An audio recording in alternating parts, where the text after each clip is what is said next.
Yeah. The Denver Broncos have the Jackalope Mac Stack. It's sausage composed of smoked antelope, rabbit, pork, topped with flaming hot Cheetos, dust, green chili mac, blue corn tortilla, and green onion. A lot going on in that. I don't like mixing animal meat. That's a lot. I'll tell you, antelope's really good if you get it the right way. Now, I don't think it would be good with flaming hot Cheetos dust.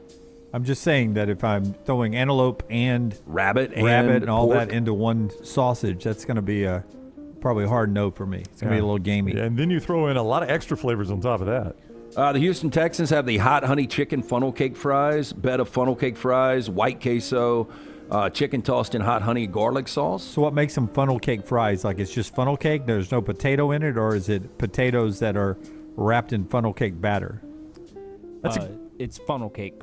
It's funnel cake in the shape of fries. Okay, well then I'm all about this. This sounds fantastic. Oh, yeah? Yeah. See, I don't like funnel cake. I love it. I do.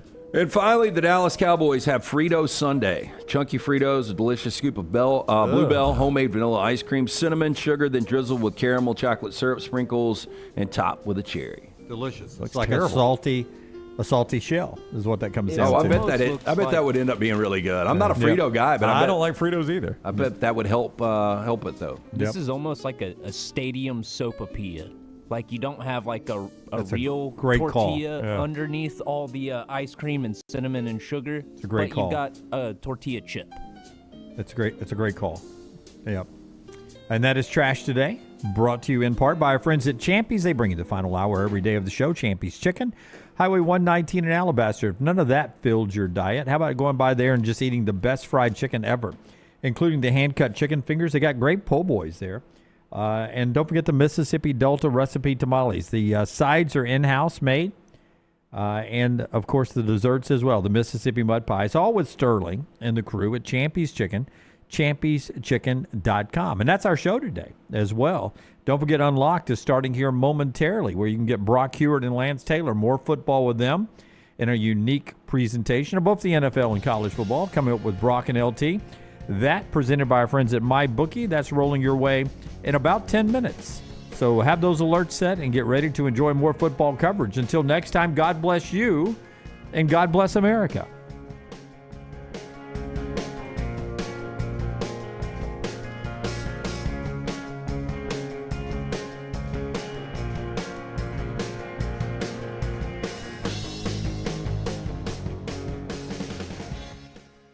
When you crave activity like we do, you belong in the Roback family. Get the best golf wear, hoodies, and activewear for men and women at Roback.com. Use promo code TNR20 to get 20% off your order. That's Roback.com, promo code TNR20. Get all your favorite Next Round gear all in one place, nextround.store. From our Next Round hats to the logo tees to the all-time best-selling Y'all Can Have the Rest shirt, you can look your best by shopping with us at nextround.store. Take the Next Round anywhere with nextround.store. What a matchup we've got, folks. Just nonstop action. The energy is electric and the fans are all in. An intense game like this calls for a Coca-Cola. Ah, crisp and refreshing. That's a game changer. Yeah, that taste scores every time. And just like that, they're back at it. Passionate fans and an ice-cold Coca-Cola. Now that's a winning combo. No matter the team, no matter the sport, everyone knows fan work is thirsty work. Enjoy a Coca-Cola. It's bow time. Tired of choosing between sweet and savory? Why not have both? Introducing Bojangles' new chicken and bowberry waffles. The bold Cajun chicken filet you love, now drizzled with a bowberry honey glaze and sandwiched between two warm waffles. Which means your favorite meal of the day just met your new favorite dish. And lucky for you, it's served all day. But it's only here for a limited time, so try chicken and bowberry waffles at Bojangles today. It's bow time. Honey, a while back, life knocked me flat on my behind. I was hit by an 18-wheeler, and Lord of mercy, it left me hurting. Now, I heard through the grapevine that Alexander Shannara had recovered big money for some people. You been hurt? Can't work? Don't sit there suffering. Call my people at Alexander Shannara Trial Attorneys. Ain't gonna cost you a dime, so pick up the phone and dial 659-777-7777 or go to Shannara.com, because when I called, Alexander Shannara answered. Call me, Alabama. No representation made that the legal services provided are better than legal services provided by other attorneys. Jim Dunaway, Lance Taylor, Ryan Brown, Live from the Birmingham Racecourse Casino Studios, the next round, presented by Bud Light, is on now. Oh, we got a ton of college football to get to on the show coming up. Clay Travis with us to start hour number 2. Upset Alert Day on the show. We always do that around 10:30 Central, about halfway through hour number 2 coming up. I was talking to Brown and Forrester before the show. I think we're 10-5 of our upset alerts, and Brooks responsible for 3 of those losses. So... Yeah, I had my first loss this past week. DJ turnover killed me. Yeah, either for the covers or outright winners. The upset alert's been really, really good this year. So, what's our outright winners? 3? 3 out of 15? I think we've got 5 out of 15. 5 out of 15? Yeah, that's crazy. Show me the standings and the outright winners. I mean, Lance has a couple of covers in 3 weeks, only 1 loss, and so Brown Bandit's the leader right now. That is amazing. How about that? Look at the Brown Bandit. 33 points to... What's amazing about it, Lance? That's what the Brown Bandit does. Well, you got all those points 1 week, right? He did. Two outright winners, though, for the Brown Bandit. 2 outright winners, but 15.5-point underdog. Hey, yeah, that's big. Aim high, win by, or something like that. Forster's got 2 outright winners. I got 1 this past week. LT's got 2 covers. I got 1 cover. Come on, Brooks. I'd like to add, Forrester's 4 for 4. Yeah. I thought you had Florida last week. You didn't? No. That was Brooks. 3 I for had 3. Vandy. Yeah. Don't you remember he had... Diego didn't give a piss. Oh, yeah. Yeah, I do remember now. 3 for 3. Was pissed. You didn't put him on there, but when I sent Forrester when I do the scoring and I sent Forrester the updated list, I included Tyler because until Brooks breaks the tie with Tyler, who's not playing, I figured we'd put Tyler on the scoreboard. Yeah, you and Tyler still tied, Brooks. Yeah. One of you's playing the game. I will say I was a lot close. The closest I've come to covering. I mean, I was only like 3 points away from That's covering. True. So. That's a good point. Or some people like to call it 2 or 3 interceptions away from covering. Yeah, I mean, I didn't realize DJ doesn't know how to throw away. Was going to throw 5 interceptions. He killed us, Brooks. Oh, my gosh. DJ turnover. I mean, anybody else playing quarterback for Florida, I think we would have been okay. DJ wrong way. Yeah. You literally could have taken any other SEC quarterback and probably at least covered that. At least covered, yeah. I mean, the defense played their ass off. I mean, in fact, a lot of SEC quarterbacks, you win that game outright and walk away with it. Yeah. I mean, Geno Smith might have been in the same situation. I had the Raiders last night. Let's get into what we saw last night. Brought to you by our friends at Bojangles. It's bow time. Yeah, it can always be bow time for you at Bojangles. You love those hand-breaded tenders they've got at Bojangles, don't you? They go great with those dipping sauces as well. 7 of those to choose from. Use them for your tailgate parties at the high school or college football stadium near you, or your watch parties when you can cater from Bojangles. And, hey, don't forget tomorrow morning, that pork chop griller on your way to work, it is back. You've missed it. It's missed you. Well, you can jump right back into the pork chop griller world on your way to work at Bojangles. It is bow time. Which impresses you more, Justin Herbert and the Chargers offense or the Chargers defense through 2 weeks? They win last night 20-9 in Las Vegas. They have also beaten the Chiefs down in Brazil behind a great defensive effort. I think you can make a case that maybe their defense is at least equal to their offense or maybe better than their offense. Oh, look, I thought the Chargers would be a force this year. You know, that was one team nobody really talked about, and I had them winning the AFC West. Now, problem is I had the Raiders plus 3.5 last night. Everything just sets up well for the Chargers, and I think it is maybe outside of Philadelphia your most balanced team in football when you're talking about top 5 defense, top 5 offense. Can Justin Herbert make that jump? He always plays somewhat elite in the regular season. Once we get to the postseason, we'll see how good he'll actually be. But the Chargers, the only team since the turn of the century, 2000, so 25 years, to start 2-0 by winning 2 road conference or division games. Okay, to start 2-0, winning 2 road division games. Yeah, so they took the game away from Kansas City last week. It was in Brazil, but it was a road game, and then they went on the road last night in Vegas. But the first team to open 2-0 by winning 2 division games on the road. The Khalil Mack injury is obviously big for the Chargers, though, and they brought in Bud Dupree, and he played well. But you got to look at that one. Does this starting to look like to you guys Jim Harbaugh's Michigan teams with a better quarterback? it looks more to me like Jim Harbaugh's San Francisco team with a better quarterback. Okay, I can live with that. A little different, though. And in those San Francisco teams, the one that got to a Super Bowl, Colin Kaepernick could take a game over with his legs before we actually saw that in the NFL.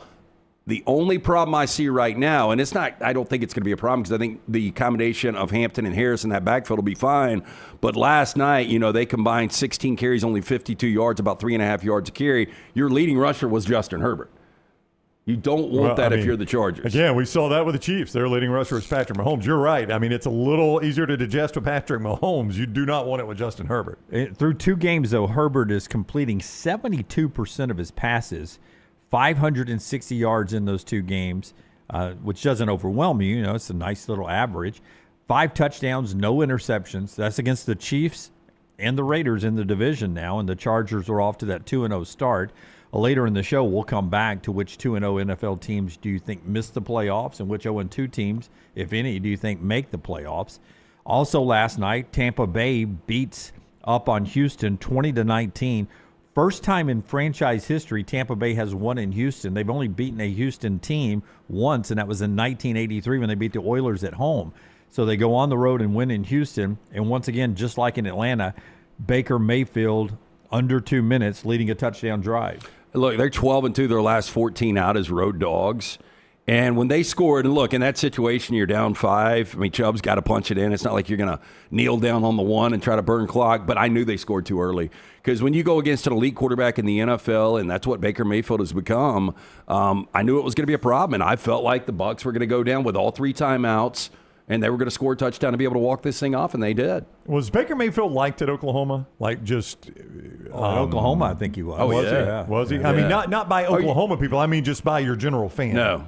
Was he likable? Well, okay, so here's the problem. He had that renegade attitude, and I think some people respected him. But you remember him trying to plant the flag in Columbus. In Columbus, yeah. Was he likable as the Browns quarterback? He was because of those commercials. The Home Depot commercials. They humanized him a little bit, didn't they? But I think this is the most likable he's ever been. I think people genuinely, if you're just a scrappy guy that plays hard, generally the American sports fan is going to love you. Well, I think the American sports fan loves a underdog comeback story, and he's undersized and he sort of doesn't have the best skill set. Dude, the throw that he made on the final drive to Ibuka that he dropped, I think it was a 3rd down throw. Was it a 3rd down throw? On a run? Yeah, because then he had the scramble for the first down after on 4th and 10. Yeah. But that throw was absolutely amazing. And some of the throws he made down the stretch last week in Mercedes, I mean, he is so freaking good. Yeah. And they're not even whole yet. They played last night without both of their tackles. Which is hard to do against that Texans defense. You know that because the Rams played them in week 1. Any win against that defense is hard. They are offensively challenged, though. Yeah, their defense is good. Houston, Yeah, they are. It's crazy with C.J. Stroud, who was so good his rookie year, but it seems like he is just steadily regressing. To me, it's more the lack of run game, but also the receivers aren't the same as some of the elite receiving corps in the SEC. No, and I think they'll get better because you've got, both Noel and Higgins coming in from Iowa State, so rookies. I mean, Nico Collins is good. Nick Chubb is – I don't know where we are on Nick Chubb. I mean, kind of like Baker Mayfield trying to reinvent himself, going from Cleveland now to Houston and being their starting running back. I don't trust their offense. Jay says, never envisioned Cleveland Baker Mayfield being called elite one day. I don't know that we call him elite yet. He's elite. He did. I think he's elite. Is he elite right now? He's elite in the last 2 minutes. That's I would probably take 5, maybe 6 quarterbacks over him in the league. Well, I was going to say, every list I see ranking NFL quarterbacks, he's in the top 10 easily. Yeah. Like, I would take Matt Stafford just because I'm biased. But if I was being honest, if I had to go with one of the two, probably would be Baker. Rusty said if he's not on your team, if he's on your team, you love him. But if not, you hate him. I think he's past that right now. I think people kind of like him. When he got drafted in 2018, number 1 overall, I thought he was going to be the next Brett Favre. I thought he played like that. Look, and it was a complete bust for a while. But I still think that Brett Favre was one of those guys you either hated or loved. Yeah. Jacob never liked him until now. He's matured a ton, talks a lot about his faith, plays his tail off. Brian says he brings passion and intensity, major props. I think he's kind of, to your point, as being a comeback story, he's kind of remade his image, I think. Yeah, and keep in mind what he walked into. I remember right here on this show, I was already in this seat. Wasn't in the middle where I started, but I was right here in this seat. And we showed, I think it was the first day of practice, when it was Baker and Kyle Trask. And it was first camp that Baker was there, and he and Kyle Trask against air couldn't complete a pass. I do remember that. The first practice post Brady. Yeah. And we were like, oh, wow. You're going from Tom Brady to these guys who can't complete a pass.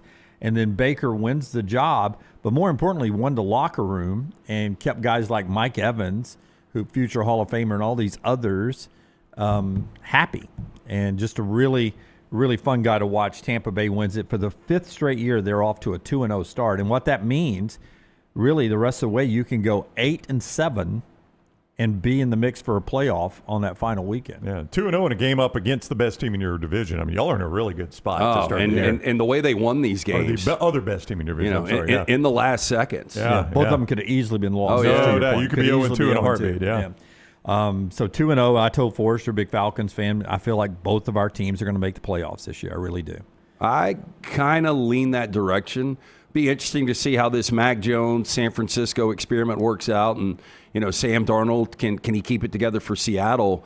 But if one of those teams grabbed a wild card, do you get 2 teams out of the NFC East this year? Do the Commanders take a far enough step back? I don't think they do. I mean, we're looking at going into week 3 of the NFL. Jaden Daniels has a knee, so we're likely going to get Marcus Mariota, though he's not ruled out yet. Minnesota's going to be with Carson Wentz. McCarthy's JJ's already out. I think that might be an upgrade, though, for right now, in the moment. Yeah. Mac is 1-0 as a starter. Purdy's out. Tyrod Taylor's about to start for Justin Fields. That's a downgrade. And then Joe Burrow is done for 3 months. He's going to have surgery, and it'll be mid-December. Can Cincinnati hang on with Jake Browning? No, not with that offensive line. I mean, he turned it over 3 times. They were fortunate to win that game against Jacksonville, and I think it's going to be. I mean, Joe Burrow hid so many deficiencies on that team because he is an elite quarterback. I will tell you that the one other NFL thing before we jump to college football. Last night, Tom Brady was in the coach's booth, and I think they're talking about this now. It was so awkward. Wearing a headset on First Take. Not just sitting there, wearing a headset. And it comes out that he and Chip Kelly, offensive coordinator for the Raiders, they meet 3 times a week to go over film and break down game plans and things like that. So Brady does that 3 times. And people are wondering, is that some kind of insider information, like he's getting to pre-scout future opponents because of the games he does on Fox? But keep in mind, I went back and looked. These are the things that are in place specifically for him and not another NFL broadcaster. He can never go into another team's facility, not even in the facility. He can't go to any other team practices like other broadcasters do. He cannot do any of the broadcast meetings where they interview the players, the teams, the coaches. He cannot criticize official or teams during the broadcast publicly. He cannot. He's still subject to the NFL gambling policy and the anti-tampering policy. All that's in place because of his broadcasting. So, Don, is there an advantage, you think, Tom Brady? Well, okay, so next week, his team has got the Bears and the Cowboys. His broadcasting. Then the following week, the Bears have the Raiders. So, he's going to be meeting with Ben Johnson and the Bears staff. No, he doesn't get to meet with them.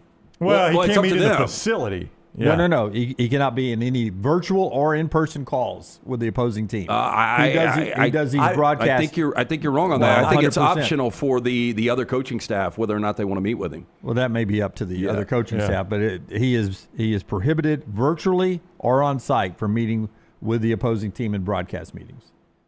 That's part of the restrictions that are placed on him. I heard differently, but you could be right. Anyway, with all that said, this was such an easy out for Fox. First of all, not very good in the booth. I don't think he is either. Yeah, and they've paid him a ton of money. And if you're Fox, you're like, hey, there's conflict of interest. We want you, but you can't be an owner.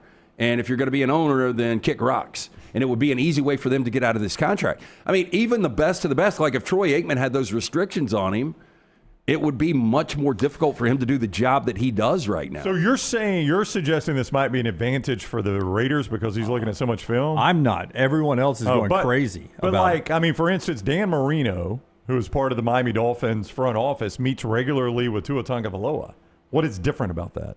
to you. No, well, the difference is Tom Brady has access to all of these other teams, and he's an owner for the Raiders. I get that, but I mean, Dan Marino can look at film just like Brady can, is all I would say. No, I think what people are thinking is Brady having conversations next week with Ben Johnson and taking some of that and then feeding it to the coaching staff in Vegas. In a sense, I mean, I'd say that's on Ben Johnson, wouldn't you? Oh, yeah. That's why if I'm Ben Johnson, I don't say anything with Tom Brady on a call. And I'm not sure I say anything with Fox on a call because how do I know that they don't say, all right, Tom, you weren't there. Here's what Ben said, they've really been working on and they've been focused on. Yeah. See, I'm as generic as I can be. Just so to you clean up the dead wood. Okay, because Dan Graziani, I thought I heard him this weeks morning. ago. 3 weeks ago. So I went back and looked when they put down these rules. Yep. I went back, but 3 weeks ago, the NFL relaxed some of its restrictions surrounding Tom Brady.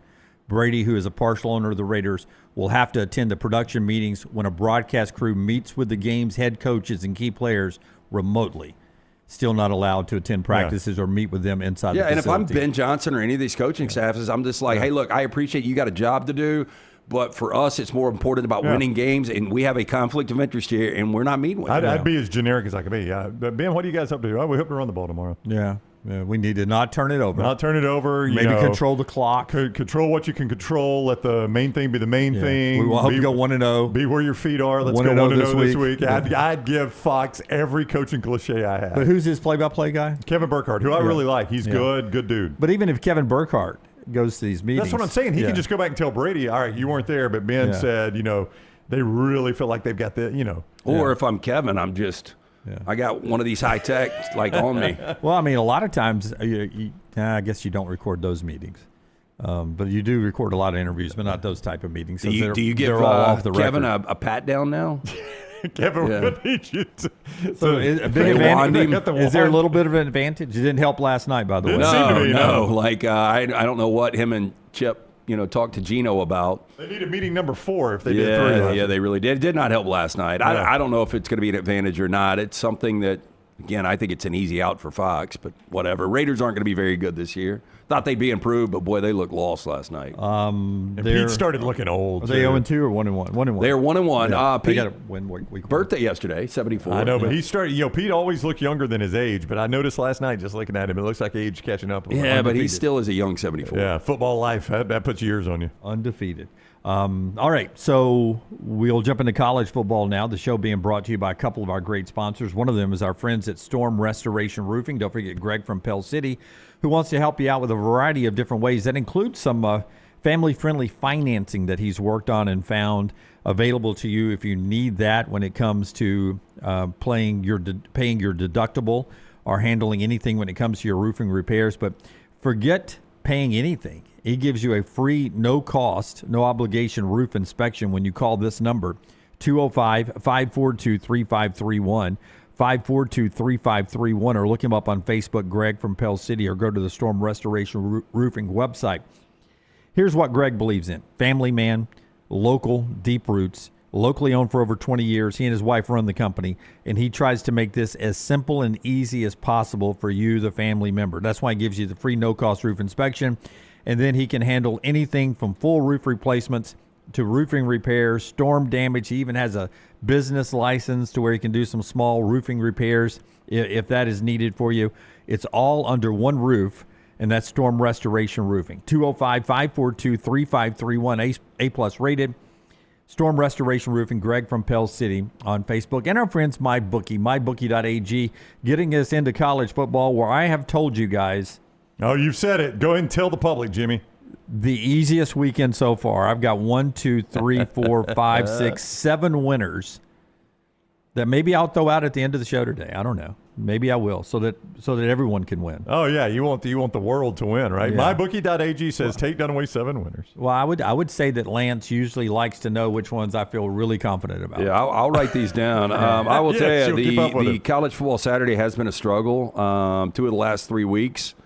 Finally got a loss in the NFL. I'm 9-1 right now. Look at you. Wow. So the NFL has been really good, but college has been difficult. So I hope you're right. I hope it is a great card this weekend. It is going to start Thursday night where the Bills are a 13-point home favorite, and that, my friends, is not enough. Buffalo hosting Miami, a 13-point favorite. That's a not lot enough. of points in the It's NFL, a lot of man. points in NFL, Lance. I don't know if you by chance have watched the Miami Dolphins. Oh, I have. Okay, not enough. Let me say a couple of things. You guys should have won the game this weekend. Should have, didn't. And the Colts are looking like one of the big surprises Better in than the I NFL. thought. Better than I thought. They are the worst punting team in the NFL. They are. Yep. They are. Hadn't had to do it, have they? Yep. They got a great play caller. Yep. And they've got some weapons for Daniel Jones, who, I heard the question this morning, is he going to be the next Baker Mayfield? I don't think that, but he looks pretty good right now. Revived. UAB, a 40-point road dog at Tennessee. Auburn, a 6.5-point road dog at Oklahoma. A couple other lines of note. Interesting game in Memphis where Arkansas, coming off that loss to Ole Miss, goes on the road to the Liberty Bowl. They're a 7.5-point favorite on the road at Memphis. You can play all those games, the NFL, the college, whatever you want at mybookie.ag. And when you sign up at mybookie.ag and get that new account there, use code NEXTROUND. Next round, and here's what that's going to get you. That $500 bet back bonus. Here's how that works. You make your first bet. MyBookie.ag covers it up to $500. You heard me right. You make your first bet up to $500, covered right there by MyBookie. MyBookie.ag, code next round. They'll put it right back there in your account, and you can fire down again and play right away at MyBookie.ag. Bet anything, anytime, anywhere. MyBookie.ag, code next round. MyBookie.ag, code next round. We'll start our intensive preview of the biggest game in the country, Auburn at Oklahoma, in our next segment. Alabama in a bye week before they go play Georgia. But yesterday, Unlocked, and you can go back and you can see Unlocked. It's available for you on our video and our audio platforms, wherever you get the next round. You also get Unlocked every day, live for you at 12:10 on Mondays after the show, but on replay anytime leading up to the week, both NFL and college football with Lance and Brock Heward. I never noticed those keys on the graphic. What keys? The keys outside of the Unlocked. I've just always focused on the... Oh, I got you. I see what you're saying. Yeah. That's a great design. Here is Brock Heward on Georgia quarterback Gunnar Stockton, where that's the next quarterback Alabama will face. You know what I love, Lance? I love like these 5-star, get paid millions of dollars that are, perfectly built, and kid up in Michigan, and obviously the previous Tennessee QB Nico, and all these just uber talented guys. And certainly Georgia's offered him, and Raiola was a commit there before he decommitted and went to Nebraska. I love that there's Gunnar Stockton, 6'0", 200 arm strength average, but just stones. Just like stones, and guts and toughness, and standing down the barrel and taking a freaking shot to the face and getting blown up, and QB run game, and like putting his pads down. And there's not really a plus trait, but when your plus trait is your mind and your toughness, it elevates everybody. And he was spectacular. It was fun to see. Baker Mayfield-esque from Gunnar Stockton, right? You said it. I was about to say the exact same thing. Yeah, very, very much so. Look, Gunnar Stockton, everybody around him says how good he is and how people gravitate towards him. We just haven't believed it since he came in against Texas when Carson Beck goes down. And he really didn't have to do anything. Well, he did last year, but deck was kind of stacked against him where he actually started, in postseason. But I think this year, his first time he was called upon, he passed with flying colors. I thought Gunnar Stockton was fantastic this past week. Better completion percentage currently. Now, we're only a quarter of the way through the season, as you pointed out, Jim, but better completion percentage currently than what Carson Beck had last year. And in terms of yards per game, it's not that far off from the way Beck played on average last year. Beck on average last year was 268 a game, and Stockton 240 a game, so you're within 25 yards. To your point, though, Stockton completing 71% of his passes in through 3 games. The biggest stat, he has not turned the football over. Yeah, and that was the thing. Beck was 28 touchdowns, 12 picks last year. And Stockton, again, still very, very early for him, but 4 touchdowns, no picks. And and I know you all did, I think it was the most watched game this weekend, but Georgia-Tennessee, in that game, what Brock and LT were talking about, there were times, I think it was 3 times, that Stockton knew he was going to get lit up. And 2 of them, as he's throwing the ball, he is being hit in the chest. Yeah. In the upper chest, and he still completes the pass way downfield. He says our average arm strength, and Brock knows he's a quarterback, but the throw that he made, 2 of them, where he is basically almost off the ground just getting drilled and completed big passes. You can't teach that. You don't coach that. You don't don't get that from film work. Yeah, that is just football moxie, and Stockton has it. Almost anybody you talk to about that game, you're like, did you watch Tennessee, Georgia? The thing they bring up is that touchdown pass. Was a fourth down, right? To Landon Humphreys? Yeah. That thing was beautiful. I mean, everybody is talking about that pass. Like, I mean, it was first of all, it was an excellent catch, but the ball was right on the top pass. We talk about like the comeback last night with Baker. Without that fourth down run, the game's over. Without that fourth down pass, we don't go to overtime. That's right. And we're talking about Tennessee as one of the more the bigger surprises through 3 weeks of college football. Yeah. Maybe still are. I want to add this because since we started our show and ended our show yesterday, we have a new Heisman favorite. It is Carson Beck at plus 700. Mateer is now plus 900. He's 2. Dante Moore is next at plus 1,000. Tied for 4th on that list is Gunnar Stockton. Stockton and Aguilar are plus 1,200. So your Heisman favorites right now are Beck, Mateer, Dante Moore of Oregon, and then Stockton and Aguilar. The two that Gunnar played that Stockton game Saturday, yeah. and Joey. I've gone from San Francisco Community College, riding a train, whatever he had to do. I was going to be a fireman. I literally was going to Yeah. be a fireman because I wasn't good enough to play quarterback. To almost a Heisman, not almost a Heisman favorite, but a top 5 Heisman favorite.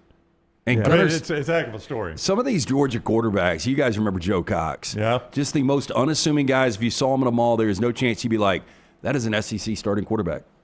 And Gunnar Stockton's one of those guys. He's one of those. Well, Oh, yeah. My text thread was like, y'all send Dr. B over to Athens for Gunnar. A lot of people noticed that at Saturday's game for whatever reason. Maybe that was the first time they'd watched Georgia, and they're like, Dr. B needs to go visit Gunnar. Yeah. He's an older guy. You know? Yes. He's been waiting his turn. He wears that rag to cover up a little bit of it. Can't cover it all. That's college football getting us started today. We will jump into Auburn on the road at Oklahoma. The biggest game in the country, 2:30 ABC, Auburn, an underdog with Boomer Sooner. The Venables and Arnold, quarterback and former head coach, the dynamic, and is there an advantage? We'll talk about that coming up, what Hugh Freeze says about that. The show being brought to you by 2 great folks. One of them, our friends at Hemphill. They bring you Lance's Lock every day, lanceslock.com for your football plays. Yeah, unfortunately, we got our first loss in the NFL. That dropped us to 9-1 on the season, but more Major League Baseball winners. We've been crushing it in Major League Baseball. Jump on board, win with us. Free play every single day at lanceslock.com. Always brought to you by our friends at Hemphill Services. Whether you experience plumbing, heating, cooling issues in your home or business, they are ready to serve you. 205-229-29E. Call Adam, Chad, Andrew, the guys there. Tell them the next round sent you. Hard to stop a train. For more information, hemphillservices.com. Had a chance to spend some time yesterday with our buddy Mitch Schroeder, the president there at Central State Bank, and they do a tremendous job because they have taken time to get to know their community, because you are in their community. That is what this bank is all about. They are community focused. They don't just open accounts, they open relationships. A family-owned bank. Mitt's family has owned it for years. I think going back to 1960, he was telling us yesterday. Community focused, built on trust for more than 100 years. They've served Central Shelby County, Central Alabama, Shelby County, Tallapoosa County, with local decisions, personal service that feels like home. One thing Mitt was telling us yesterday, how much he enjoys that personal touch and able to help out people he knows right away as quickly as possible. Whether you're starting a business, buying a car, or planning for tomorrow, Central State Bank is there for every step. Central State Bank, rooted in community, driven by relationships, member FDIC. Follow Scott Forrester on Twitter at Scott Forrester TV.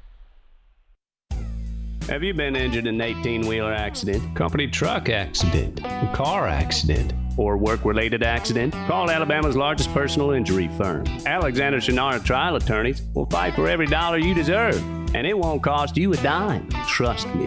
What do you say, man? Call me, Alabama. Call 659-777-7777 or go to shannara.com. No representation made that the legal services provided are better than legal services provided by other attorneys.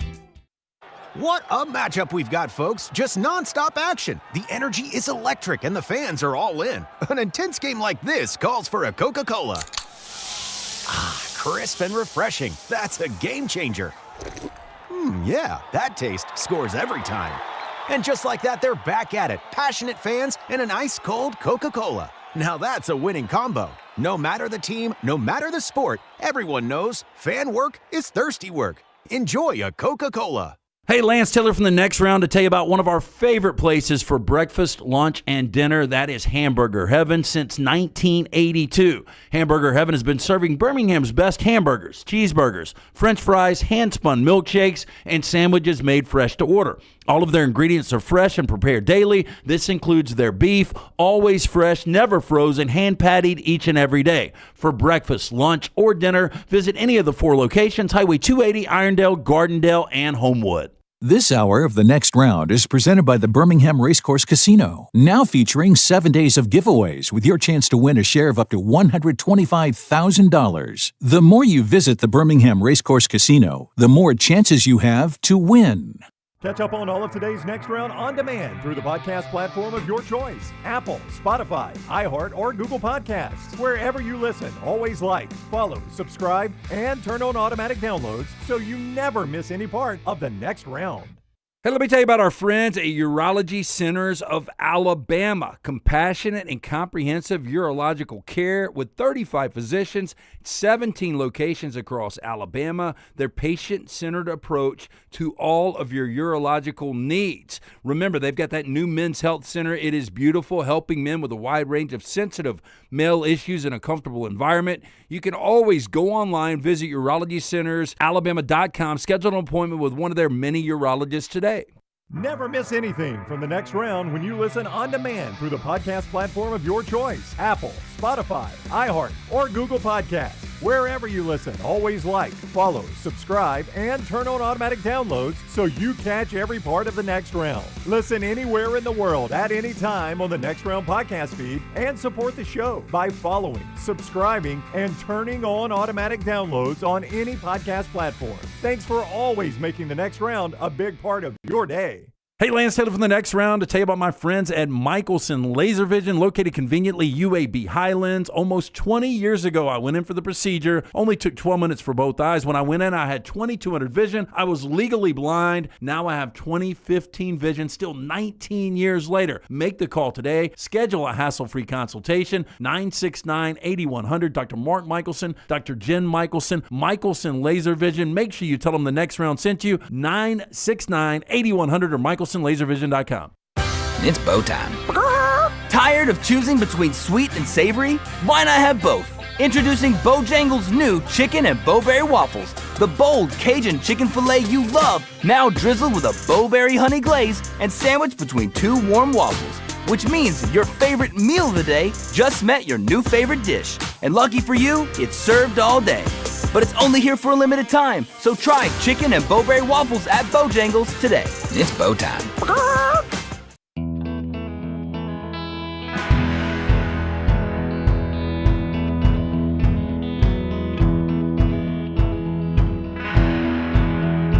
Back with you on the Next Round, an hour away from our upset alerts for the upcoming week. The question is, will Auburn be in play on the road at Oklahoma? They fit the dynamic. Will anybody pick the interlocking A&U 1 hour from now with our upset alert? That's coming up. Before we get to that Auburn-Oklahoma discussion, I did want to ask you guys, what do you think Alabama's improved most from the Florida State game? And do you have confidence that that will continue as they get to the meatier part of their schedule, Georgia and so forth? What has Alabama improved most since that Florida State loss?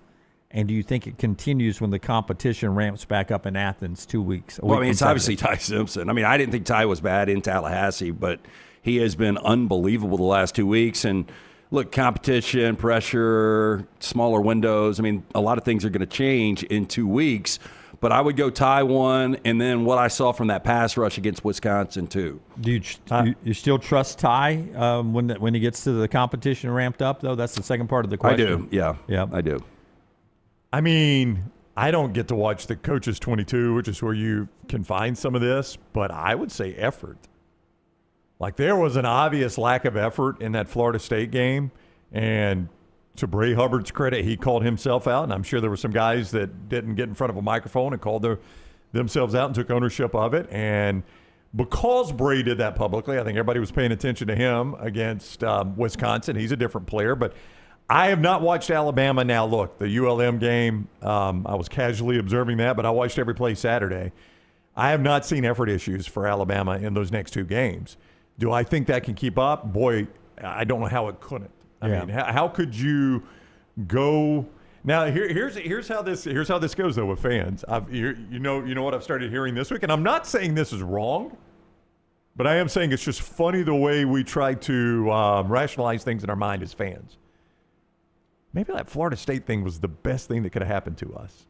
I've heard that from Alabama fans now. No. I mean, how many times did the Nick Saban? I mean, there was a whole season. Don't waste a loss. Yeah, maybe that loss at Florida State was a wake-up call with plenty of time to recover from. Yeah, I remember a guy that's going to get a big-time job after this year, John Summerall, a guy we love, coming on the show after Troy lost to Appalachian State on that Hail Mary. And he said, without that, I don't know how our season goes. They ended up winning 10 games, but we might have been 6-6. Yeah, and I don't know if it's true or not. You'll determine that at the end of the season. But I do think it's funny how fans went from being pissed off at the way that Florida State game went to now saying, you know what, might have been the best thing that could happen to Alabama.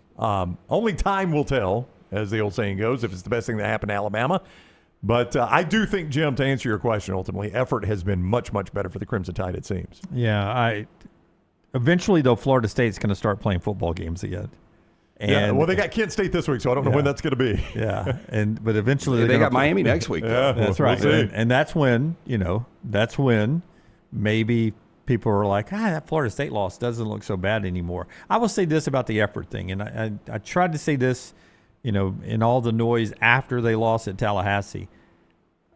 Sometimes it looks like lack of effort when you don't trust what your eyes are seeing, when you don't really know what's going on. You can't play at 100% because you are confused. And even though all of us watched Gus Malzahn run that same offense at Auburn all those years, and then at UCF, and he did it for Florida State, those guys on the field, it was the first time they'd played Florida State's offense, and they looked like they were questioning what their eyes were seeing. Their feet weren't moving as fast. And, I don't know if it was in their heart, the lack of effort, or if it was in their preparation and their eyes, not trusting their eyes, where they were just playing slow. Yeah. I'll tell you an improvement, too. You mentioned, did you say pass rush? Yeah.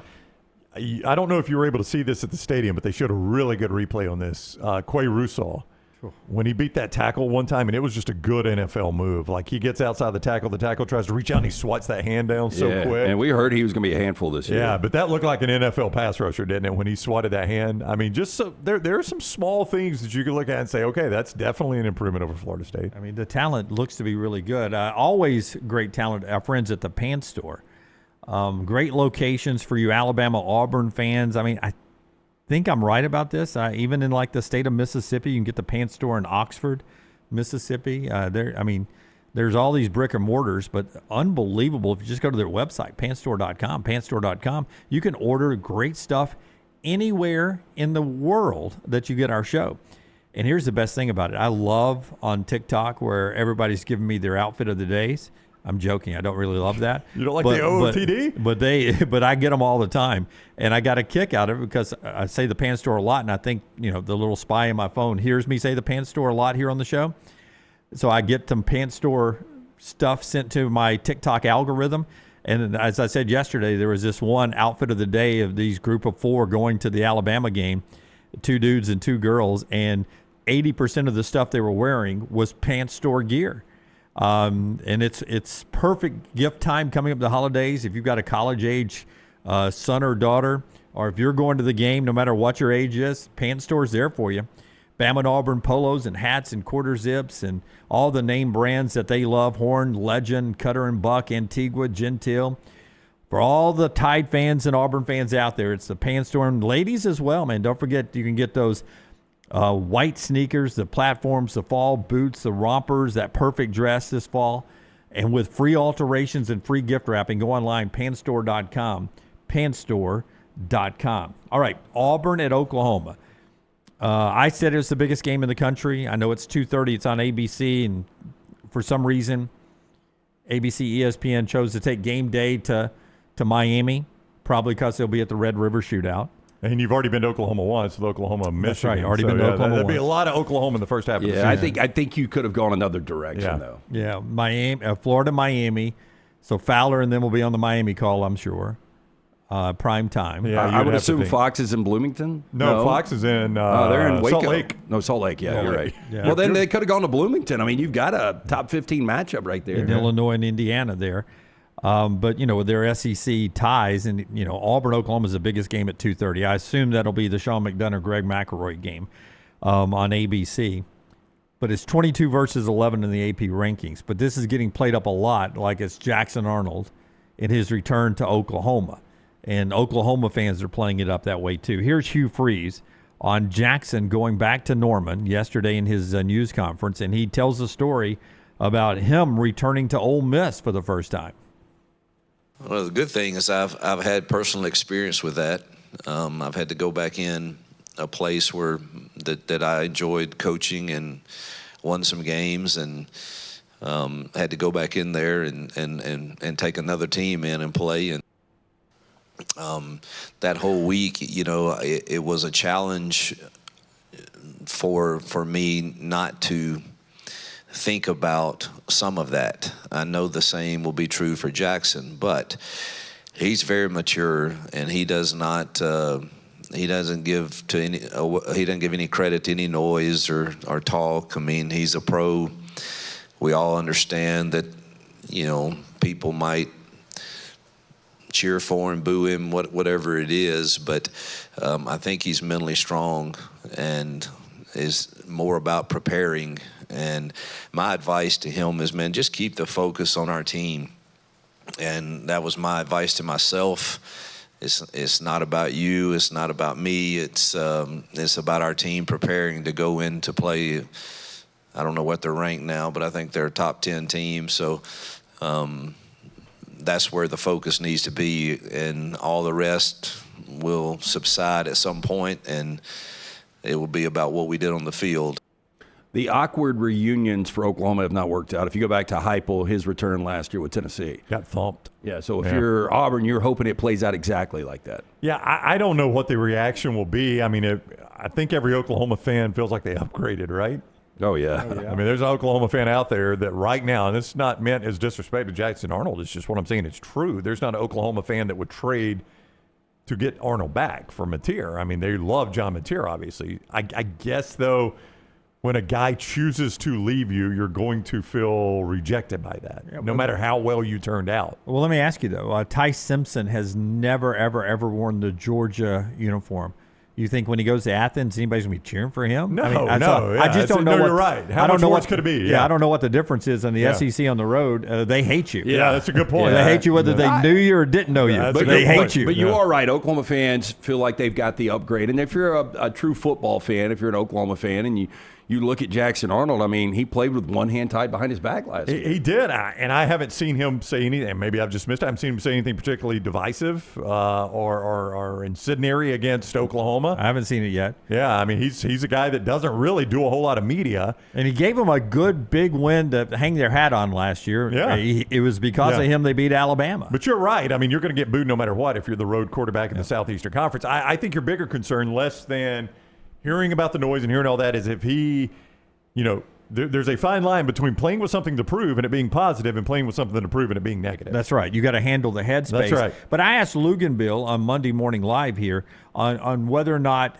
because Luganville played the position and coached the position, and I may say that in this bite here, repeating myself, but is there an X's and O advantage for either one of these guys because of what the other knows, Venables and Arnold, being together?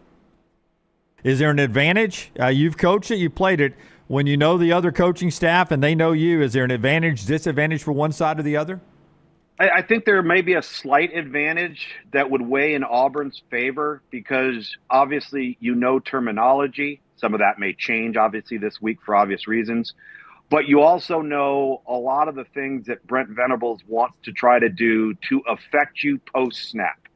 That's where, kind of Brent Venables has gnashed his teeth is a really strong defensive coach, is showing you one thing and changing the picture after the snap. And I think those are going to be things that Jackson Arnold's going to be intimately familiar with. Now, you look at from the opposite side. Look at from Brent Venables looking at Jackson Arnold.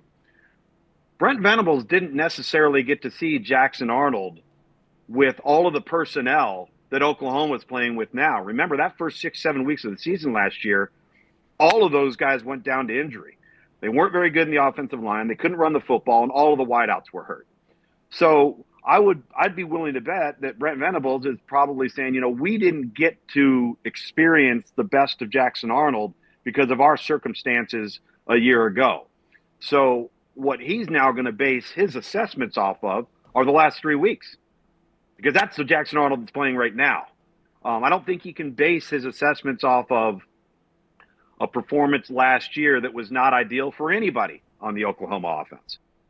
Yeah, I think this Oklahoma defense is really improved. We knew the offense had to be improved. Yeah. But you look at an Oklahoma defense that's given up 1 touchdown through 3 games. Look, the competition hasn't been great outside of Michigan being a solid team, but they're giving up 6.3 points per game, which is best in the SEC right now. I wonder what your approach is if you're Brent Venables, though, to Luganbill's point. So 2 things about Venables and then something about Jackson Arnold. Here's how this works, right? If you're Venables, you knew what Jackson Arnold didn't like seeing, right? Like, you knew what the opponent could do to Jackson Arnold that Jackson Arnold was very uncomfortable with. Yeah, that's what Ken says here. He says there's one thing that Brent knows, and that's Arnold cannot handle pressure. Auburn's in trouble if they get behind the change. To your point, he knows how to make Arnold uncomfortable. That's any team. Yeah. Yep. Jackson Arnold, vice versa, knew the types of things that made Brent Venables uncomfortable as a defensive coordinator. Now, is it easier for Venables to throw stuff to Arnold that made him uncomfortable, or Arnold to do what made Venables uncomfortable, right? But I wonder how you approach this if you're Venables, because he controls the game plan, Arnold doesn't. Arnold's doing what Hugh Freeze calls and what Derek Nix calls.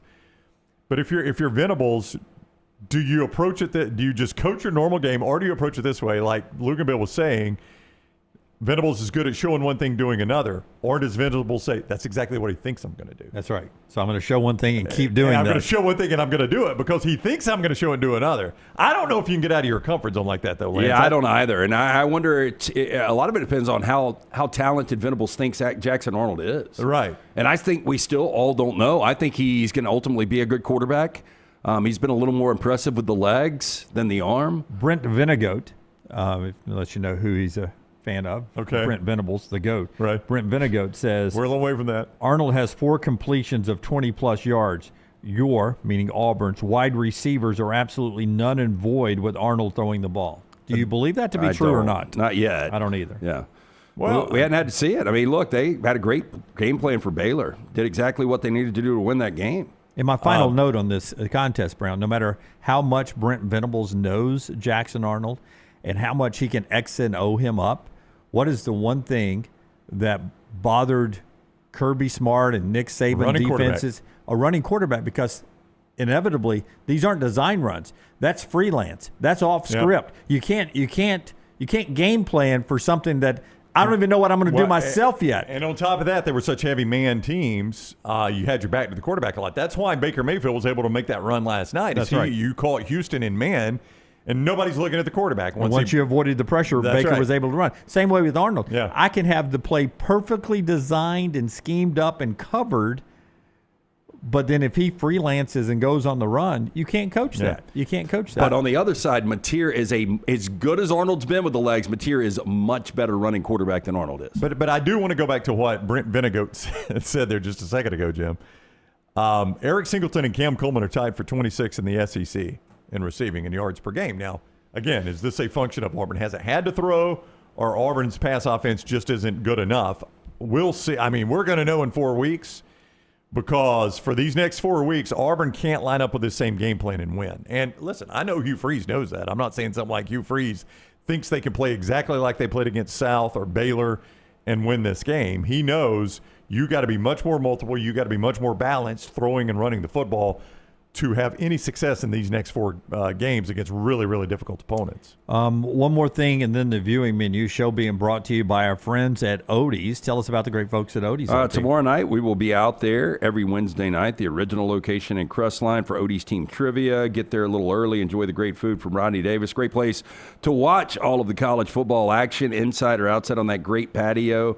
Ice cold beer buckets full of the Bud Light. Get in, see Will Haver and that great staff. Birmingham Institution, it's Odie Stafford. And our friends at Way to Wellness, your journey to healthy living. I'm holding right there at 175, and thanks to Way to Wellness, you get to the weight you want. You keep that maintenance plan going. Planforme.com, no cookie cutter plan. Every plan is differently. Maybe you want to do injection therapy. Maybe it's meal replacements. I use these protein bars to keep me from bad snacking. They have a different ways to burn off love handle fat and a lot more. You can get that at Way to Wellness, specially designed diets and eating plans for diabetes or sleep apnea. It's all with Leslie and her board-certified team, and it all starts with no contracts, no sign-up fees, and your first consultation absolutely free. Planforme.com. It's Way to Wellness, your journey to healthy living right there. Tom Brady, before we get to the viewing menu, is going to play in the Fanatics Flag Football Festival coming up in Saudi Arabia at age 48. And he says if it goes well, this is next spring, he says if it goes well, he'll consider trying out for the U.S. flag football team for the Olympics coming up to represent the United States, the Los Angeles Olympics, I believe, which I think is in 28. He'll be 50. This is, I mean, look, it's probably a dream for a lot of kids to get a gold medal.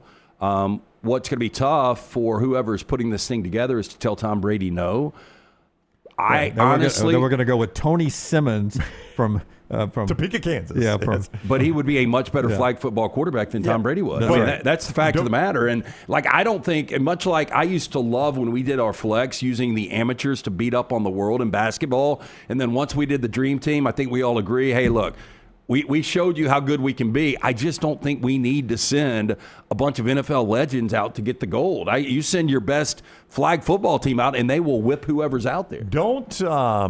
I don't watch a lot of flag football on Sundays. Or Mondays or Saturdays. I'm generally with the college and the NFL game. Different rules. Don't you need a more dual threat quarterback in that game? Got to be able to run. You like a guy that can run, right? Yeah, Cam Ward would be a really good flag football quarterback. Yeah. Y'all had NFL athletes out there. Right. He ran through you like but Tom Brady's a statue. He's the greatest to ever play the position, but you can't have 50-year-old Tom Brady out there. It's a bad idea. Yeah, I agree. Off of that, do you think, because there's Saudi Arabia again with American sports, they're playing this in Saudi Arabia, do you think we ever play one of these college football kickoff or NFL games in Saudi Arabia? Yes.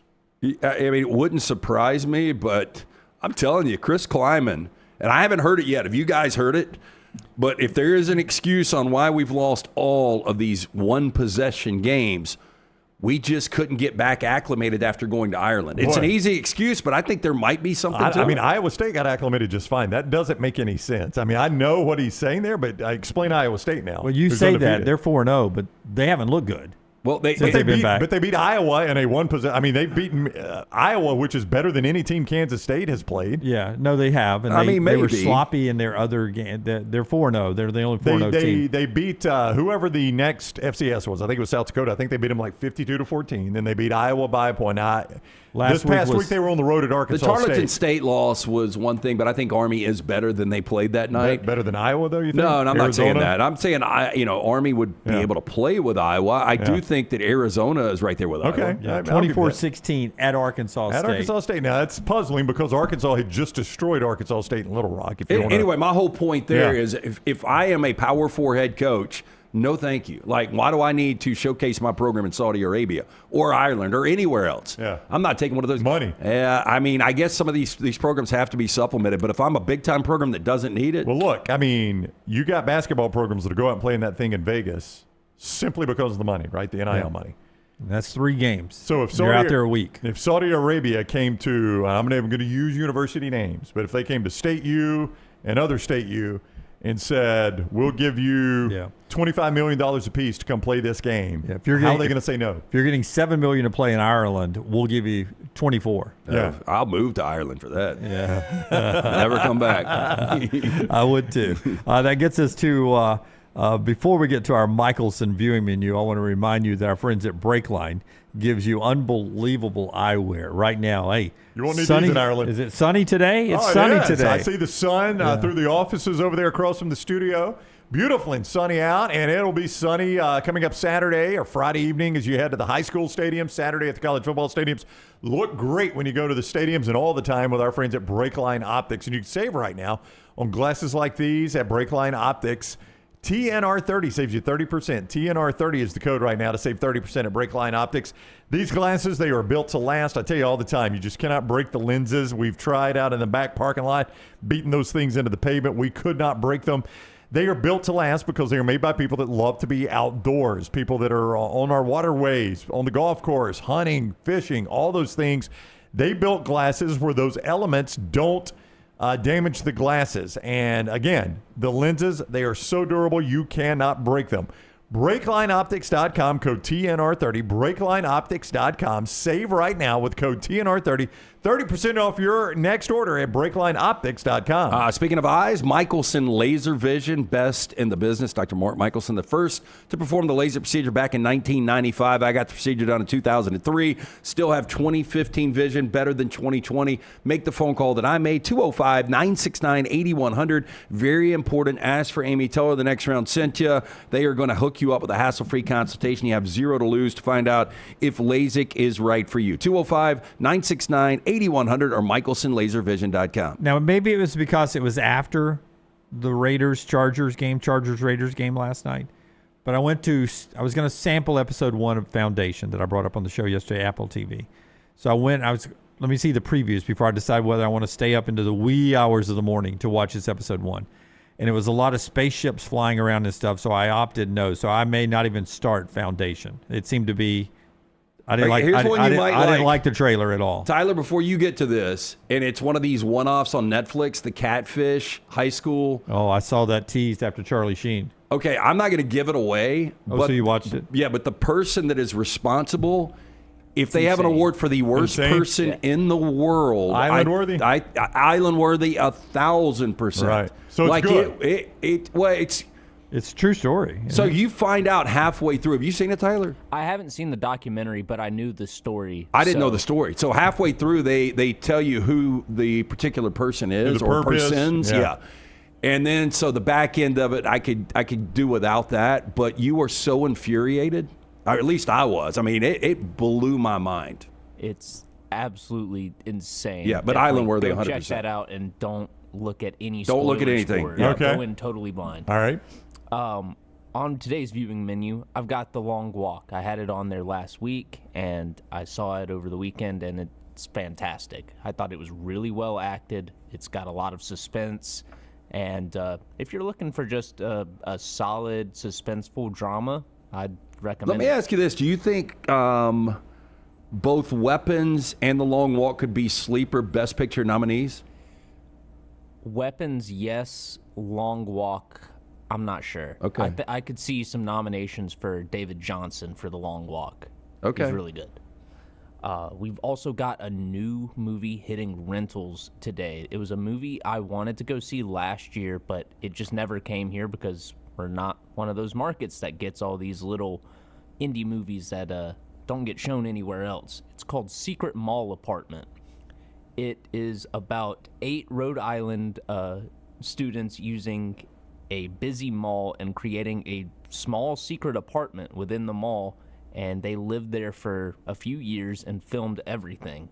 And over time, the space True story? Yes, true story. Oh, wow. They filmed everything as they were moving in and just hanging out in this little secret area in a mall. And 98% on Rotten Tomatoes. Wow. You know, it could be a good business plan for malls. Just turn them into apartment complexes. Man, I can't condos. believe. Yeah, so from 2003 to 2007? Yes. That is insane. Yes, I really wanted to see this one in theaters, but we just didn't get it anywhere in our area, so I couldn't see it. Damn, I might be all in on this tonight. Yeah, I think the rental's only like $4.99 as well, as opposed to like the premium video. Yeah, I always just buy the $25 now, and I just, in my head, I sell myself, look, if you would have gone to the theater, you would have spent a lot more. Well, you got to get the AMC A-list pass. Just imagine, though, waking up every morning to the smell of Cinnabon. Oh, I do love that smell. God, I can still smell malls. Cinnabon is such a good smell. Get some Auntie Anne's. Yes. And then finally on viewing menu, I watched this last night. I love Jonah Hill comedies, and Max added one that I had never seen before called The Sitter to its catalog, and I watched it. It was pretty good. Not the best Jonah Hill comedy, but if you like those, that's available too. I mean, Superbad's hard to top. Yeah, yeah. Is Robert Redford in 4 Downs? The late great Robert Redford. Robert Redford, was it his birthday? No, he passed. He passed this morning. Yeah, passed this morning. Well, we can talk about it later. Yeah, I didn't know. I didn't even realize that he passed. I now Yeah. know it's not in 4 Downs if you didn't know he passed. But I can put it there. One of the best of all time. Oh, yeah. He did some of my favorite movies. The Sting, Butch Cassidy and the Sundance Kid. Hey, just because we're talking about TV, Yeah. our buddy and I, you guys are big on TV ratings. Our buddy Charlie Vitella just asked me this question, and it is interesting.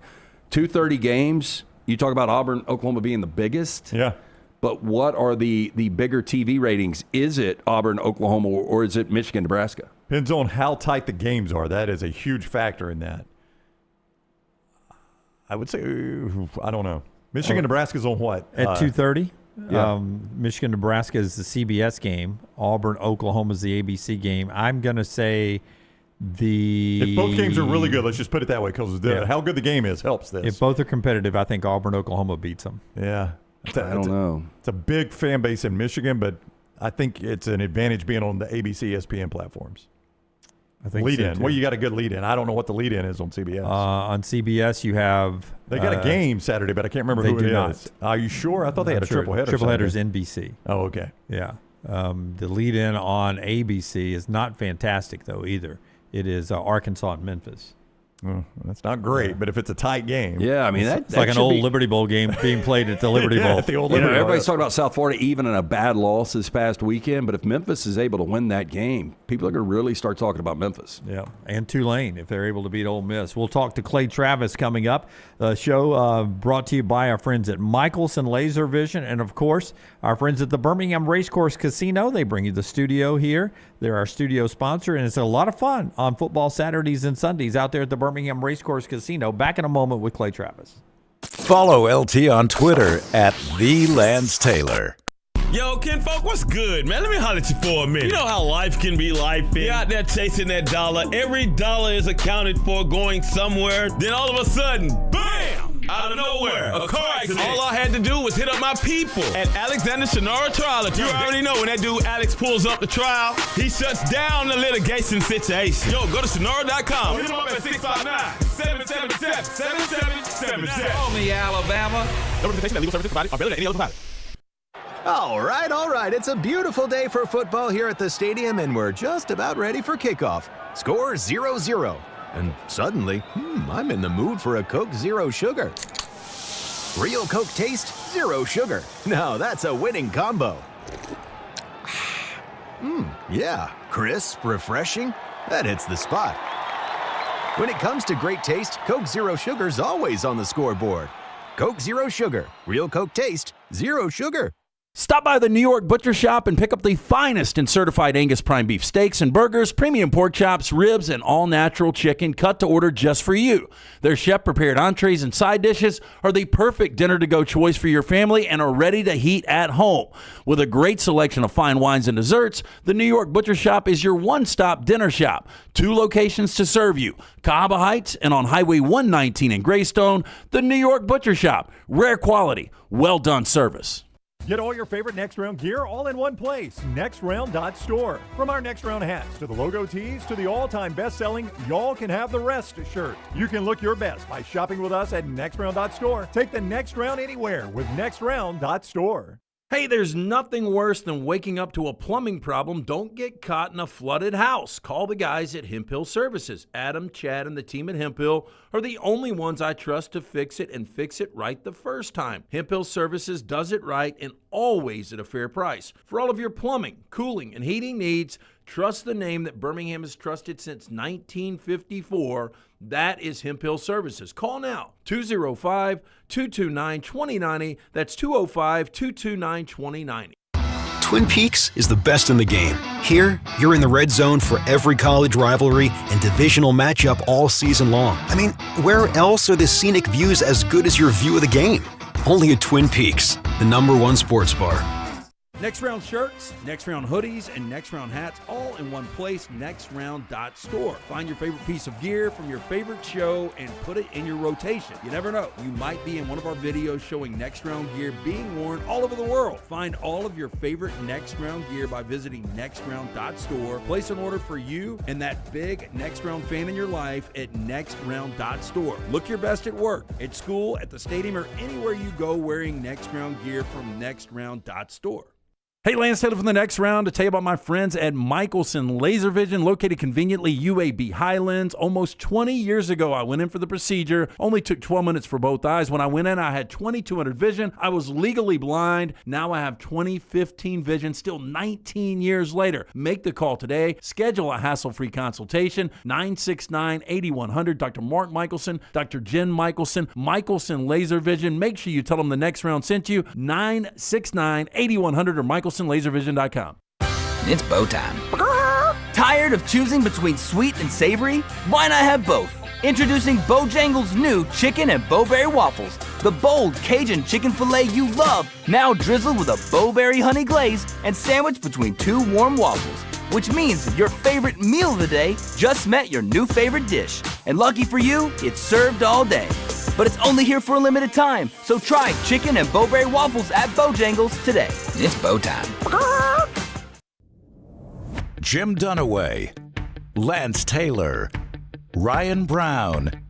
Live from the Birmingham Racecourse Casino Studios, the Next Round, presented by Bud Light, is on now. Clay Travis with us in this segment momentarily. He'll join us. The show being brought to you by our friends at Coca-Cola. Game day deserves the great taste of Coke Zero. And Auburn fans, you enjoy it as well for your big game at Oklahoma. Coke Zero Sugar, because fan work is thirsty work. We'll get to Clay when he joins us here in just a second. One thing to keep in mind is that UCLA job search, The Athletic and others doing some research, they came up with 3 names they think will be at the top of the list. We mentioned Dave Aranda yesterday. Only, again, the only reason you do that is if you think you're going to get fired at Baylor. Right, because Baylor, you think, they care about football more and they have more money. Yeah, 100% and 100%. This is, in my opinion, the best quarterback they've had since RG3. Yeah, and I think he's going to be good enough. Aranda's not going to get fired, personally. I don't know. You know, like this weekend, they're 2.5-point favorites at home over Arizona State. Like every week. It's the Big 12. Yeah, I know. Every week is going to be so difficult for Aranda, and their defense is so bad. Will Stein of Oregon's going to be a hot name for everybody because their offense is just so good. But I wouldn't leave to take that job. There'll be a better job come open. Hold. And then this guy left his previous job because of realignment, took this gig. This gig's a tough job, but it's got more funding. Jonathan Smith at Michigan State. I think he likes the job right now. I mean, they've got money. Yeah. He's already got that win over Boston College, which in retrospect, Boston College went out and got beat pretty bad by Stanford. So I'm not even sure how good that win was. They will be able to play. I don't know if they can outscore USC. Now, you saw it against Boston College. They were able to score a lot of points and keep it competitive. It's going to be an interesting late-night game in the Coliseum this week where they're catching 16.5. I'm not going to be surprised if that is a one-possession game. You know who I thought you were about to say right there? The way you set that up, I was not thinking Jonathan Smith. And I actually think that if you had said the name, I was like, that guy might actually take it, was Jake Dickert, who left Washington State to go to Wake. I mean. Oh, yeah, you would take that over I'd take UCLA over Wake. Well, I think that guy's a pretty good coach. What do you do if you're Justin Wilcox? Wilcox can coach, and you start to look at Cal. Nobody is talking about Cal, and I'm not going to put them in the conversation that at this time last year I was talking about Indiana. But Cal's schedule, they're going to be favored, I think, 8 of their next 9. Cal might win 10 games this year.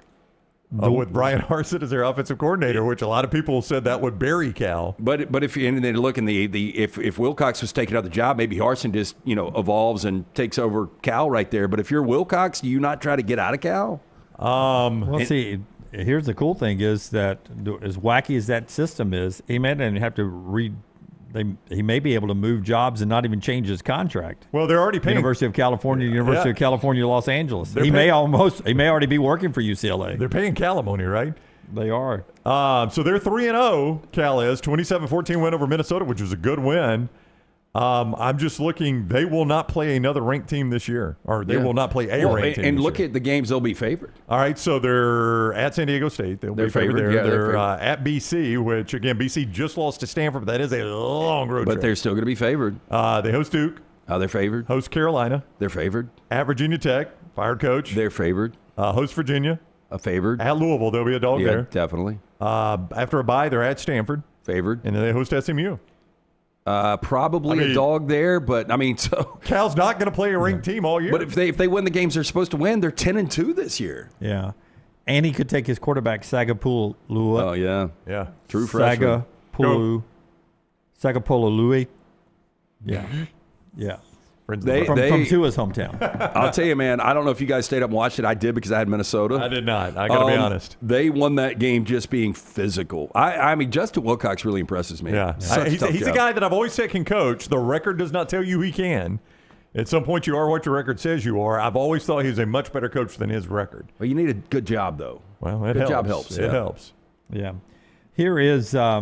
we'll just make this our Alabama Power Jim's 7 plays for the weekend since we've here we ready. go. Everybody gets pencils out. ready, pens, pads, notepads. Give me 2 seconds here, Jim. My computer, iPad just. I got you ready. All right. Okay. Alabama Power is going to bring you your 7 games. Yeah. Power up these 7 games. Power up these 7 games. From the first sip of coffee to your late night movie, Alabama Power has your back. They're working hard to keep everything running smoothly, using the latest tech to keep outages at bay and offering free tools to help you save energy. With teams available 24/7, 365, you can count on Alabama Power to do everything in their power to power everything you do. Check out alabamapower.com to see how they're making services they deliver more reliable now and for the future. I love Michigan State getting the 16 against USC. Okay, I kind of agree with you on that. Now, these are just a cover. You're not saying these are going to be outright these winners. are just a cover. Michigan State plus 16. All right. Yep. I love San Diego State getting the 12 against Cal. The 2 games we just talked about. But these were pre-written before we even talked about them. Oh, sure. You told me this morning you had them. Yep. I love Florida getting 7.5. I think Florida is going to win that game outright. Okay. DJ Turnover's got to back-to-back weeks. Lance is on the Gators. I love Illinois getting points at Indiana, and arguably by some standards the biggest game in the Big Ten thus far. That's a massive game. I love Auburn getting the points at Oklahoma. Don't know if they win it outright, but I think they get in the number. I love Chapel Thrill getting points for North Carolina this week as they play UCF. Yeah, I got to be honest with you. That was one of those where I looked at it, I was like, I mean, I did not go upset alert, but I looked at it and I was like, if you had told me Carolina's a 1 or 2 point dog on the road, what is that number? That number is bigger than that, right? Yeah, 6.5. 6.5. Like, if you'd have told me they're a 1 or 2 point dog at UCF, all right, I believe you. I don't know if you know this, but I think Scott Frost has won 17 straight at UCF. Oh, I know he has, but they barely beat the Big C Little O CKS week 1. I mean, I know that was week 1. It was a Thursday night. There was a weather delay. But you know what? Jacksonville State might be better than North Carolina. Oh, wow. Thanks for saying that. Well, they might I be. think they could be. They barely lost to Georgia Southern over the weekend. And then if he plays, it's still right now up in the air, but if Lenore Sellers plays, I like South Carolina getting that many points. That's a ton of points. I would bet it early in a against conference Missouri. game. Yeah, 13.5 in a conference game. That's a Lenore Sellers is not playing number, right? Oh yeah. What is a Lenore Sellers playing? 7.5. So I mean, it's a touchdown difference. Yeah. So you say get it now? But I would have said this. I would get it now. Yeah. Back in the summer, that game would have been right around a pick. And now you're catching 2 touchdowns. Even with a backup quarterback, you're getting value there. Yeah. So those are my 7. It doesn't sound like you hated any of them. No, I don't hate any of them. Yeah. So that's how I do my upset alert every week. I go through the big board. I get it down to a short list, and I loved all 7 of those. I picked from one of those.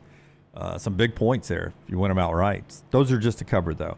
That was brought to you by our friends at Alabama Power. Our Bojangles Tender Moment of the Day brought to you by our friends at Bojangles. I had a chance yesterday to go out and support an event we've supported several times, the Bam Strong event out at Old Overton. It was good to see a lot of the viewers.